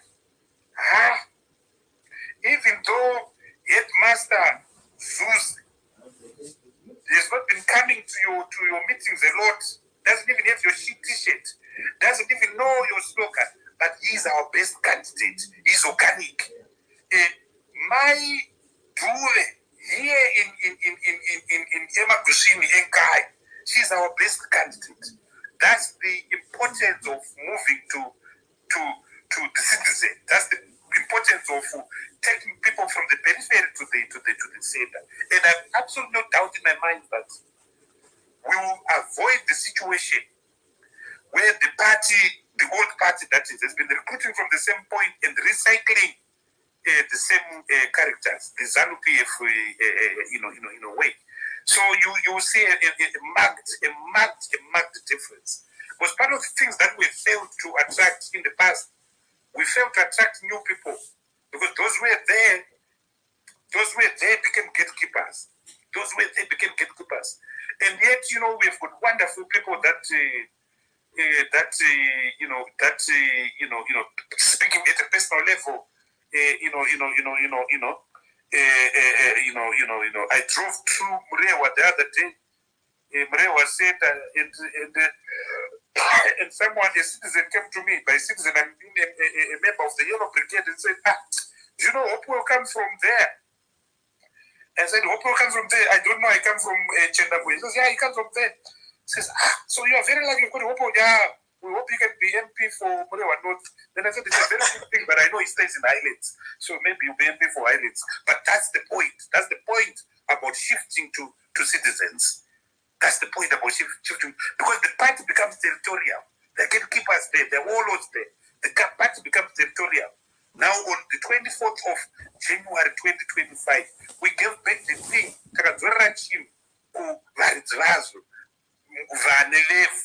The owners of this thing, Wanjiku, Wananji, Waralahoi, Vani, Pov. Thank you very much. It was 25 January 2022, Vice President. What did I say? He said 2025. I'm 2 years. I'm 5 years ahead. No, thank you very much. Since I asked for the request to retweet, we have got now 850 pounds has been donated. So thank you very much for all the people that have donated so far. 850 pounds has been donated. I make that request again. We are over 4,000. Please, those that haven't retweeted yet, could you please retweet the fundraiser? The tweet has been pinned on this space. Please go ahead and retweet. It costs nothing to retweet. And if you want change, you have to contribute either through donations or just helping us spread the message. And the best way to spread the message is through retweets. I want to tell you a short story.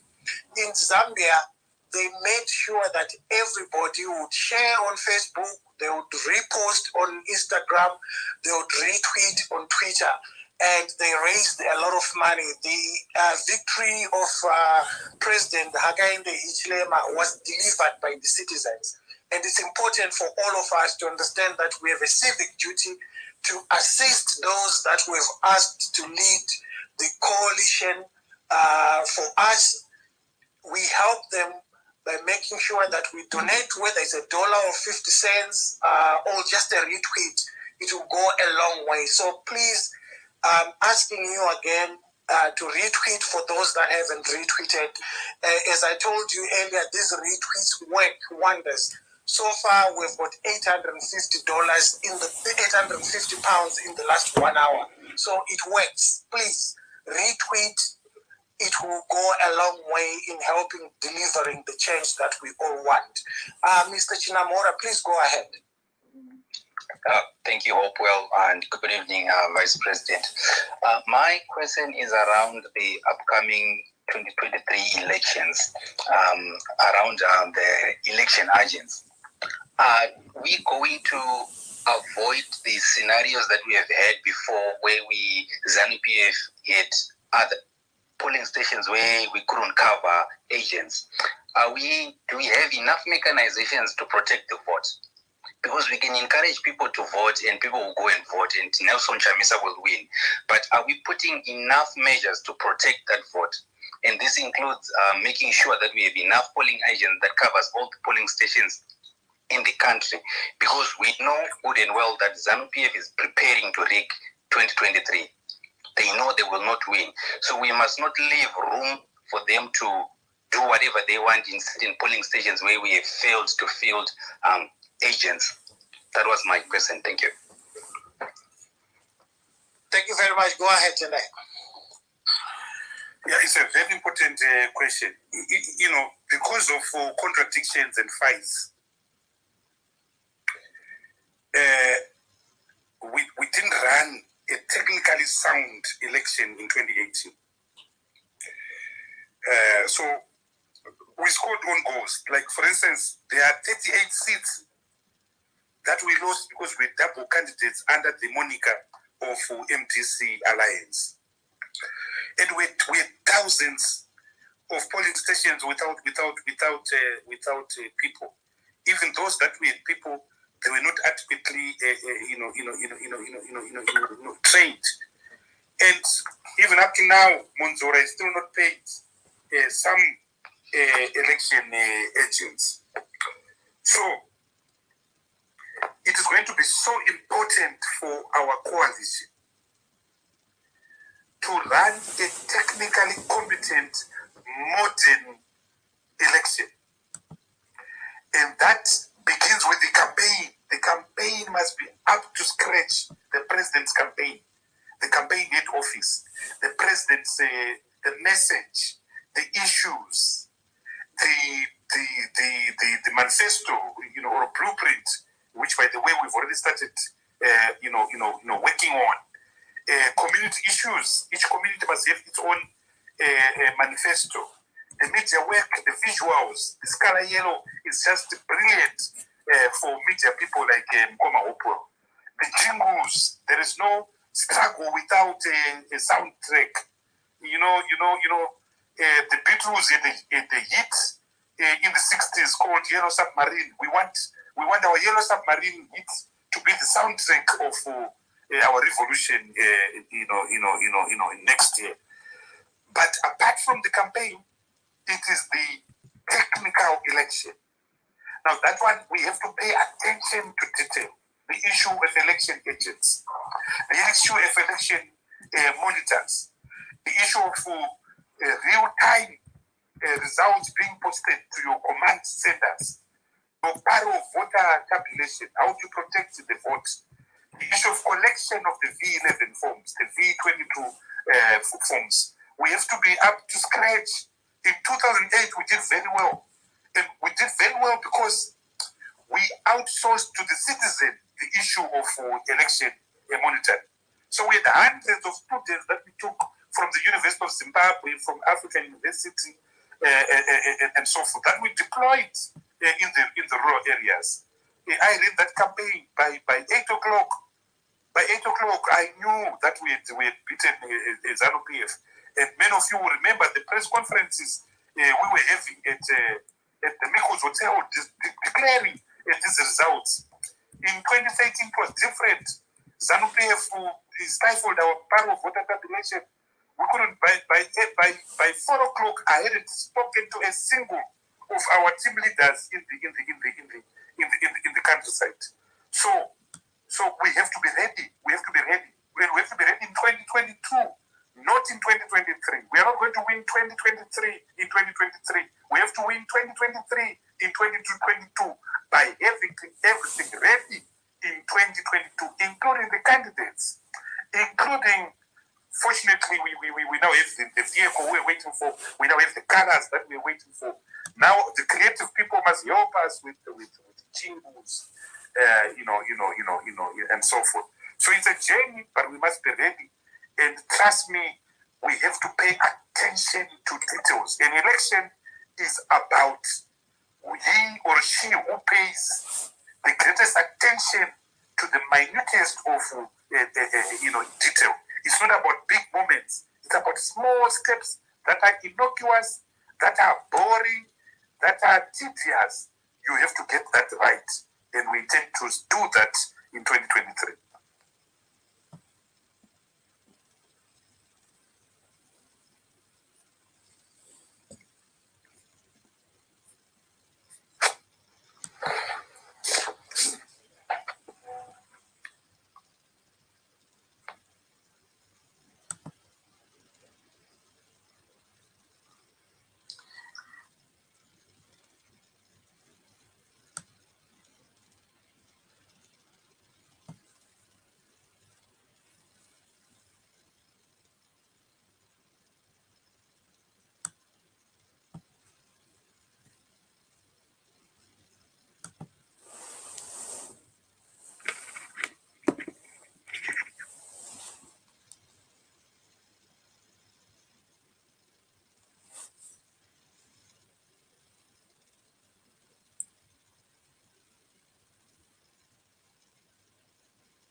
recognize the error of his ways, and he would like to bring his two supporters over to CCC.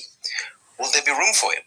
And this applies to any current or former ZANU-PF supporters. Thank you. Thank you. Thank you.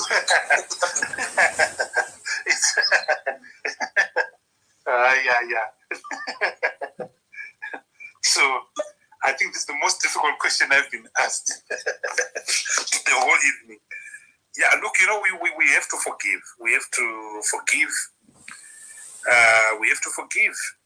But forgiveness doesn't mean that you're not cautious. Forgiveness doesn't mean that you throw winds to the dust. Part of the reason why we were able to do what we did without anyone knowing, we were cooking this thing, but nobody knew. Nobody knew. And one of the reasons why is because in the old standing committee, we lost half of it to Douglas. So we had people that had infiltrated us right at the top who were gone. So that meant, yes, we lost members, but part of the process was actually a cleansing exercise. So we took everyone by surprise. But I don't know. I can't disclose some of the things, but it has been a process. It has been a journey. And one of the things we had to do was to double speak.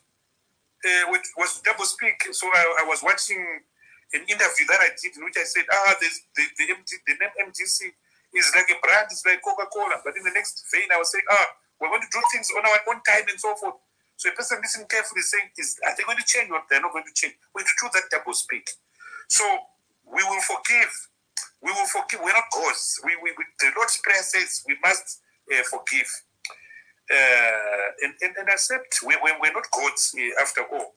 But forgiveness is also not opening yourself up. Forgiveness is also not opening up. I genuinely believe that. That there are now some people in the opposition masquerading as opposition that are probably more ZANU-PF than ZANU-PF itself. There are some people without any iota of values at all. Iota of values. I was a lawyer representing my colleagues, Charlton Wente, Prosper Mtseani, Lillian Timvios, when they were chased away from Parliament. And someone saw an affidavit that we fired them because they now belong to a party called MTC Alliance. We fired them on affidavit. Douglas Montora saw an oath. The next thing he now goes and says, I'm MTC Alliance. Look, I'll forgive, but I don't think forgiveness should be equated to stupidity. So I think we will forgive. We will heal. People go through divorces, so people heal, people forget, and so forth. And time is the best. Healer. I've no doubt. I've no doubt about it. I think for me, people can have point of differences, but you can't cross to the other side. And I think Mr. Montora's greatest weakness is that he crossed over to the devil. He's part of the devil. You have private meetings with Emerson Mnangagwa. You plot to destroy. You built a campaign on destroy. His whole campaign was targeted at theft of people who would have been confused by MTC or whatever MTC acronym, suffix or prefix we're going to use. And it can't work, and it won't work. So yes, we will forgive. Yes, we will heal. But it's a process, and it takes two to tango. If we could work with Robert Mugabe, I remember my first cabinet meeting on Monday, on Tuesday, the 17th of February, 2009. He sat there in a nice suit. He spoke wonderful English, as all of us know. I couldn't reconcile the Robert Mugabe who had tortured me in 2008 at Goromont, tortured me beaten me up, tortured Morgan Tsvangirai, tortured Notes Uchanisa, tortured Notes Mangoma, Sekai Holden, Grace Pinje, and so forth with the Robert Mugabe that was chairing that cabinet meeting. But I guess if we could work with Robert Mugabe, if we could forgive Robert Mugabe to be so sufficiently proximate, then we can work with anyone. But it doesn't mean that we throw caution to the wind. It doesn't mean that we ignore the reports of our own intelligence department. It doesn't mean that we become stupid. It's a process. It's a process. So yes, we will forgive. After all, we're Christians. We didn't declare ourselves as a Christian party, but we are Christians. We are God-fearing, and the God we worship tells us to forgive. I bumped into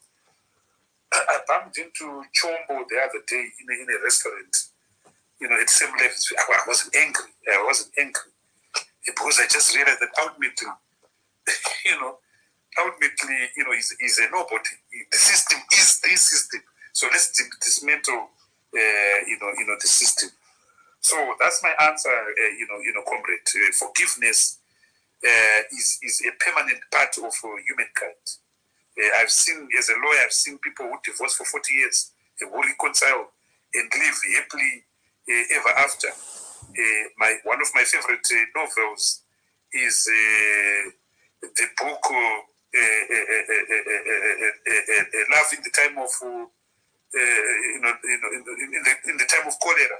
A man and a woman spent 50 years apart, but they found each other and they moved on. So we have to be forgiving. We have to be forgiving. Thank you very much. I will make that request again.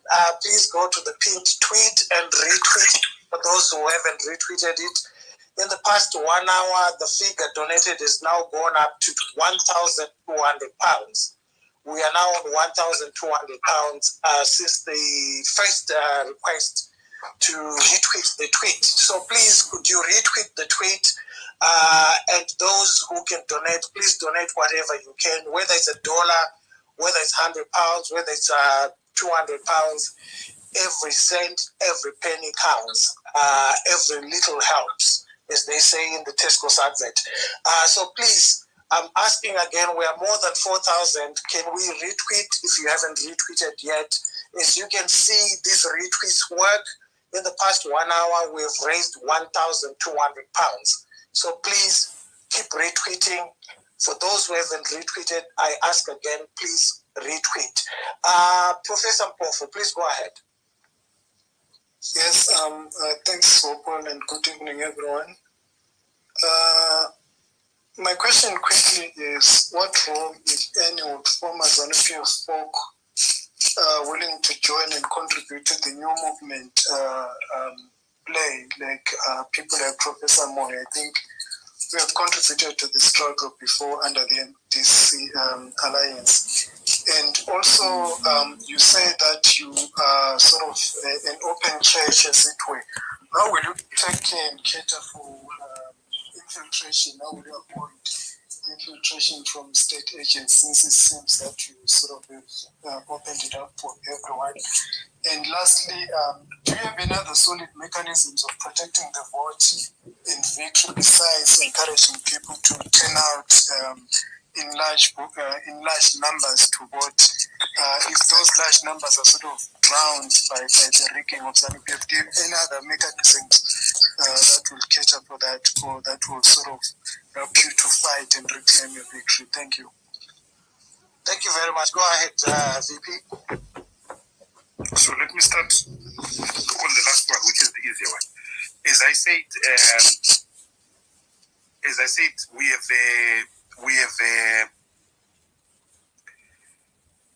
have called 2022 the year of citizen action for change. Citizen action for change. So one of the things that one of the pillars of that is obviously the reform agenda and electoral reform. So our president is going to unveil this. So I don't want to preempt what he's going to say on elections and the 8 things that he's going to talk about, which covers some of the things that you are asking me and the other things and which other colleagues have already asked about. So I would ask that you just bear with us. But in any event, some of the things are already in our price document and also in our reload document and previous documents. So yes, I don't want to preempt that. On the, I've seen a lot of fights on Twitter, on Facebook, and a lot of anger against people like Professor Jonathan Moyo. And I think citizens need to realize that what is the bigger picture here? What is the bigger picture? The bigger picture here is that we require all hands on deck. We require all hands on deck. We will require all cats in the field. We require all cats in the field. So we can't be territorial. It's one of the problems of a political party. It's territorial. It protects its turf. You can't join us because we are Anglican and you are Catholic. You can't join us because we saw you with a traditional healer the other day. In a citizen formation, you must know that there are citizens. Nevaro, it's not Ovada. So if you don't know that in our coalition, so the point I'm making is that let's focus on the bigger picture, but we need all hands on deck. But that is not to say we don't have an intelligence department, we don't protect ourselves, we don't guard against the infiltration. So let's focus. And part of the thing that people can't understand, that citizens should not overlook is how we have been victims of ZANU-PF, including members of ZANU-PF itself. I want to ask you, comrades, a fair question, citizens, a fair question. If we were to have a plebiscite, a referendum in Zimbabwe, and ask the people of Zimbabwe, let's start with the ZANU-PF question. By ZANU-PF question, I mean an issue that will affect ZANU-PF members more than citizens. The issue of title deeds to those who benefited from land. If you were to ask someone who was the beneficiary of a farm in a Model A1 scheme in Macheke there, they will tell you that we want title deeds, but ZANU-PF will never give people title deeds. Now I want to ask a question that resonates with everyone. If you were to take a poll among ZANU-PF members and say, do you want to use the US dollar or not? The bank will say, we want to use the US dollar. So it's hard to come up against the person who has not been a victim of ZANU-PF. Are you telling me? That's why I say it. We are all members. We have founded this organization on the 24th of January, 2022, not 2025. So if that is the case, we require all hands on deck, focused on the bigger picture, which is achieving transformation in Zimbabwe, which is achieving a new great Zimbabwe. And I know we'll achieve this, and I know that 2023 is going to be a divine year, a year of the people's victory. If we call the 2022 this year for citizens' convergence for change, and 2022 the year of citizens' action, then I have no doubt that there will be citizens' victory in 2023. Thank you very much. As we wrap up, I would like to remind everyone that this conversation is being recorded. You can share the link on your Twitter handles for those that have not been able to join us tonight. Some are working. I can imagine nurses in London in wards working. They would have wanted to be part of this. But because we are recording it, they can always go back and listen tomorrow, and it will be available for the next 30 days. So pin the conversation on your Twitter handles so that your friends and your followers who haven't who were not able to join us tonight will be able to listen to the conversation at any time, at a time of their own choosing in the next 30 days. And again, retweet the pinned tweet so that more people can donate. Over 40 people have donated in the past 1 hour, and I imagine that some of you are in this conversation in this Twitter space.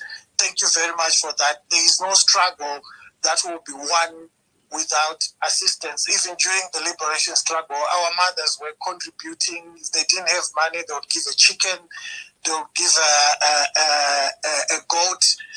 That was part of their contribution. There is nothing that is won without sweat. And in terms of communication, as I've said before, it's important for you to continuously retweet things that are talking about the struggle, that are going to be a central point or a primary point for us to be able to communicate with each other. In 1979, they did not have social media, but ZANU, at that point in time in Maputo, they had a radio station. General Chomogara always talked about the importance of communication, the importance of talking to people. They used the Chinese philosophy of going into the communities and talking to them, because people have to be educated. So if we don't use social media, we will not be able to communicate, because we don't have radio stations like ZANU, we don't have a TV station like ZANU, we don't have newspapers like ZANU. The only thing that we have, the only tool we have at our disposal is social media. So please use social media. When you see messages that are being tweeted either by the leaders or by ourselves as citizens, and you think that this message is important, it must be heard, please retweet it. It doesn't cost a penny to do so. As we round up, I'll go to Sadak Curate, and then after Sadak Curate, we go to Titi. Please go ahead, Sadak Curate. Thank you. My question was just in line with what you have just said, in that, yes, there's a euphoria for the yellow, the new political party, CCC. And yes, mostly in the urban areas where people have access to Facebook, Twitter, and so forth.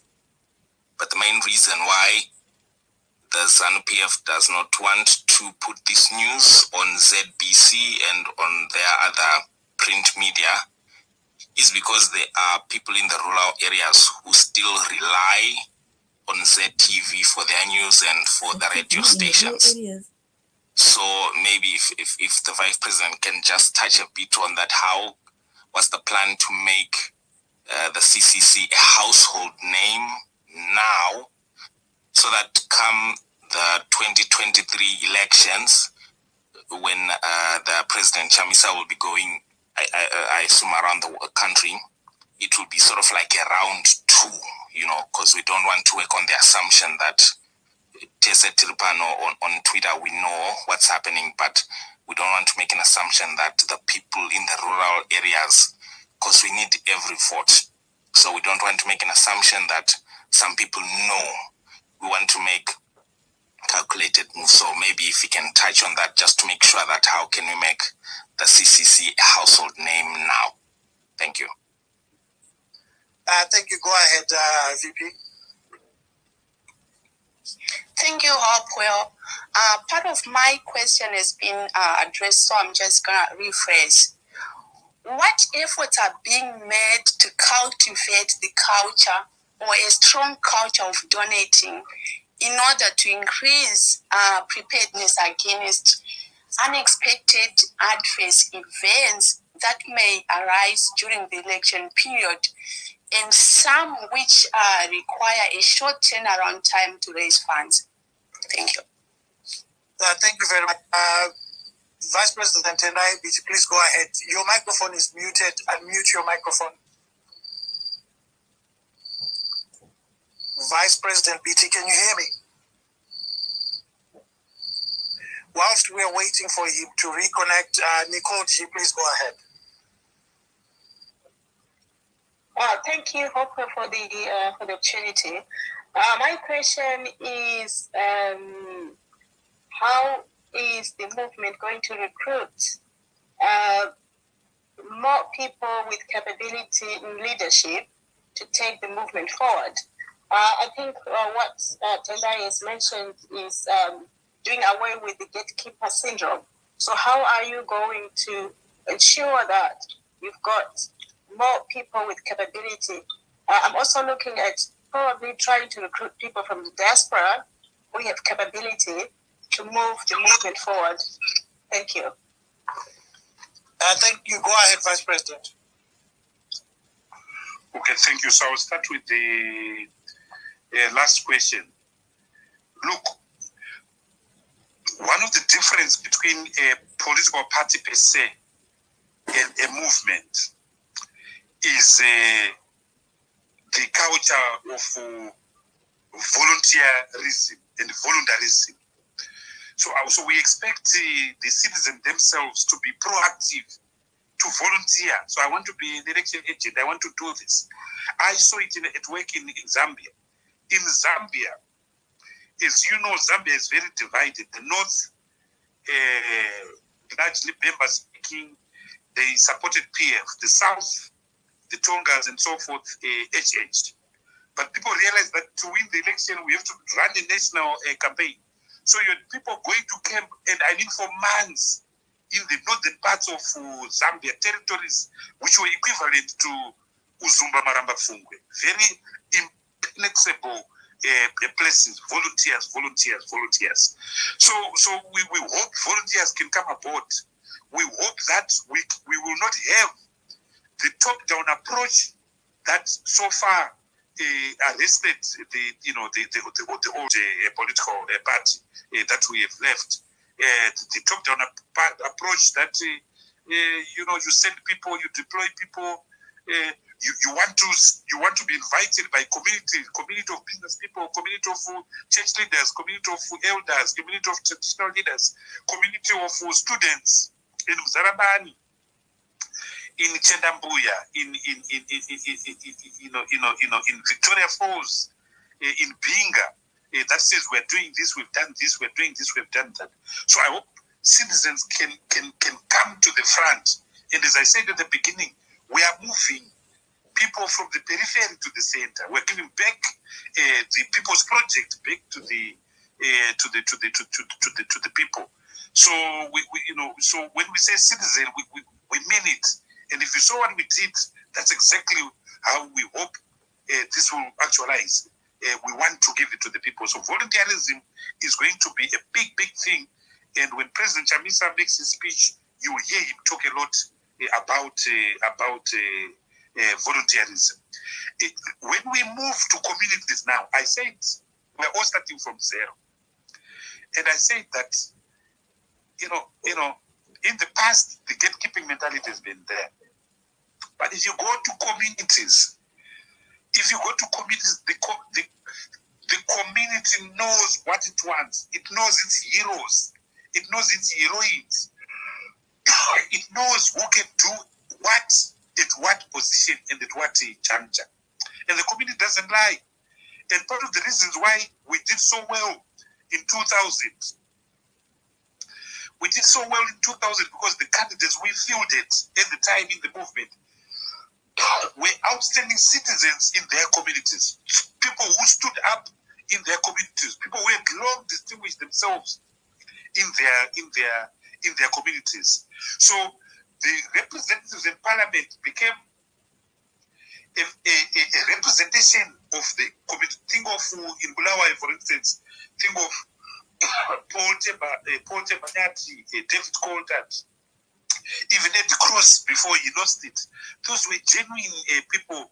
We had stood with the people for many years through thick and thin. In Harare, with people like Mike Oret, the late and great Lemo Jongwe, and so forth. People that had stood with people for many years. So that's the template we are going to go to, bringing people to the center, away from the cold shadows of the periphery, bringing people to the center, being accountable to the people. But the problem with this country is that the citizen has never mattered. The citizen has never mattered. And we've had an organization, ZANU-PF, which substituted itself for the people many years ago. So when we started, in 1980, ZANU was the people. Even Mukanya would sing ZANU, Vanu is ZANU. But the Politburo, so the Central Committee substituted itself for the people. So the people became the Central Committee of ZANU. Over time, the Politburo substituted itself for the Central Committee, which Central Committee has substituted itself for the people. Over time, the President, Mugabe, substituted himself for the Politburo, which Politburo substituted itself for the Central Committee, which Central Committee has substituted itself for the citizen. That must go. The complete takeover by the people, by an elite through a process of substitutionalism. And we're trying to end that in the new exciting yellow agenda that we've embarked on, the citizen agenda. Then the first question, the rural penetration. I've been spending a lot of time in the rural areas. In fact, literally since the 3rd of December, I've been spending a lot of time. And I can safely qualify to be called, a peasant farm. People in Zimbabwe are ready for change. People in the rural areas are stuck in the 1920s. If we were to wake up and walk up today, the only thing that may confuse you is that where they were putting on shashikos, they are now fully covered. But the roads have remained the same. The lack of development is the same. So the language of the rural area is the language of the urban area. The polity of the rural area is the polity of the urban area. And what is that polity? It's a polity for change. It's a polity for transformation. It's a polity for the real people issues that I've spoken of: health, housing, accommodation, education for their children, sustainable harvest, sustainable markets, sustainable yields. The average hectare in the communal lands yields 0.7 tons per hectare. She also wants to produce 13 tons per hectare. You are punishing them with Fumfuta. You don't deliver ammonium nitrate. You don't deliver compound D. So the president is no longer interested. The rural people are no longer interested in your Fumfuta because you don't deliver. It's a promise to perpetuate the dependence syndrome that ZANU-PF has perpetuated in the last 22 years. So we need to work in those to hope that can you urge everyone who is on this platform to either go to the rural or go to your rural home or find a way of communicating home and say, Sekuru, Baba, Mai, kwaita zviro zvinyowa, kwaita chiro chitsva chevanhu, chine kala yeyero, chine mutsindo chinotungamirwa ngavachamisa. It will be so exciting. It will be so exciting. Carry that message home.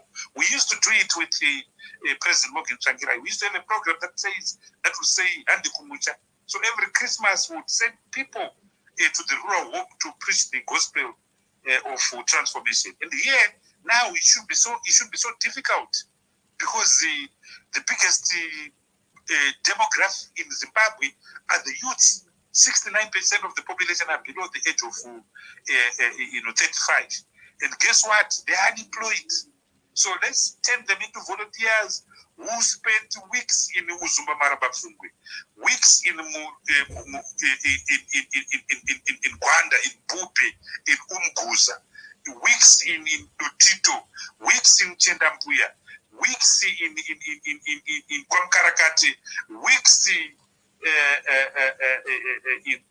Kwadzimbo, Kwachiwesi, weeks in Matepa, Kumashumbi, Mashonaland, West Central. That's what we need to do. Volunteerism. Let's be stakeholders. That's why we've given this thing to the people. And make a note of this name, Citizens Coalition. for change. What does it mean? Citizens are going to work. Citizens are going to own. But how are these citizens going to be involved? They're going to be involved in coalitions. We're going to bring everyone on board. So the purity yes, of a political party which is monocentric. It looks at the card-carrying member. We've abandoned it and given it to the people for change. And change stands for transformation. Change stands for new methods of intervention, of interrogation, of dialogue in order to establish a new consensus.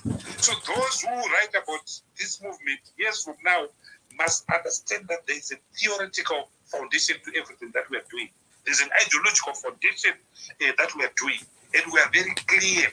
We are very clear beyond reasonable doubt what we are trying to do, where we are going, where we are coming from. We come from a proud past, the past of Gibson Zimbabwe. The past, someone asked whether we had betrayed Morgan Tsvangirai. We haven't. But that past got arrested by its own contradictions. So we had to declare independence. We had to declare independence, and that's what we did on the 24th of January 2022. So it's an exciting journey. When you make history, one of my favorite artists is Linton Kwesi Johnson. I know that the historian Miles Tendi also likes him. One of his best albums is Making History. When you are making history, you are at the center, at the crest of a wave. And the wave moves in multiple motions. Sometimes the water goes this way, sometimes the water goes this way. But ultimately the water moves. And that's where we are. That's where we are. It's exciting. It's exciting. And let's all be part of it. It's a revolution. Look at the yellow graphic that exploded in the last 2 days. It's history. And some people that they've never thought they would associate themselves with the change movement, they bought into the idea. So when an idea is ready, no bullet can stop it.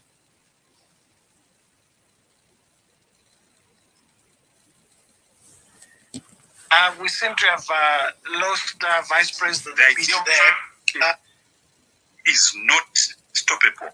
And this yellow revolution marks the ultimate change.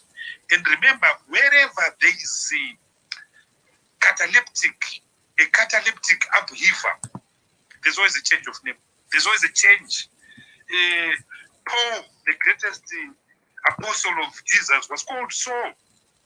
The nation of Israel was founded, is the name of a man called Jacob. So it's a revolution. It's a revolution, and we're reaching the end game. ZANU itself started off, the nationalist movement started off in the UANC, the NPT, then ZAPU, then ZANU. And a lot of you don't know that ZANU became ZANU PF only in 1980 for the purposes of the 1980 election. ZANU PF didn't exist. It was ZANU Patriotic Front because they wanted to bring ZANU and ZAPU together. So these things mark their historical moments. You capture historical moments. You create historical moments. And that's exactly what we are doing. That's exactly what we did yesterday. We created the historical moment. And in the process, we triggered two things, turning points and tipping points, all in one. And you will see. You will see. Thank you very much, Vice President Biti, for that very insightful conversation with the citizens. I'd like to thank everybody who came on board to listen. I want to encourage the leaders for the new Citizens Coalition for Change to also make it a habit to tweet things like the Citizens Coalition for Change fundraiser. As citizens, we look up to you as leaders. You give direction. What you do sometimes inspires us. So sometimes when citizens don't see you tweeting these fundraisers, they think they are not important. So it's also part of leadership responsibility to give direction and to inspire citizens through your actions and retweeting things that really matter towards the struggle for our emancipation from corrupt rule. So I'd like to ask all the leaders of the Citizens Coalition for Change to retweet the fundraiser. From time to time, encourage citizens, encourage your followers to do the same because they get inspired. When they see you as leaders not doing it, they assume it's not important. I would like to thank everyone who came on board. And in the spirit of the last person who asked the question about volunteering is important. You can do it in so many ways. What I'm just doing now, I've just volunteered my time and service and skill as a journalist to deliver this conversation between the citizens and Vice President Tendai Biti. You can also do it in your own way. You know your strengths. You know the things that you can do in order to enhance the coalition, in order to enhance the struggle against corrupt rule. Like Martin Luther King said, everybody can be great because anyone and anybody can serve. You don't have to have a college degree to serve. You don't have to make your subject and verb agree to serve. You only need a heart full of grace, a soul generated by love. That is what we all need to do. So before we go, Tendai, can you give us your closing remarks and the things that you want us to take home? We seem to have lost him there. So anyway, thank you very much, everybody, for coming. It was a very good conversation with the Vice President for the Citizens Coalition for Change. And I'd like to thank you all for coming on board. Have a good night. Get up, stand up. Stand up for your right. Get up, stand up. Stand up for your right. Get up, stand up. Stand up for your right. Get up, stand up. Don't give up the fight. You get up, you stand up. Stand up for your right. You get up, you stand up. Don't give up the fight. Get up, stand up. Stand up for your right. You get up, stand up. Don't give up the fight. You get up, stand up. Stand up for your right. You get up, stand up.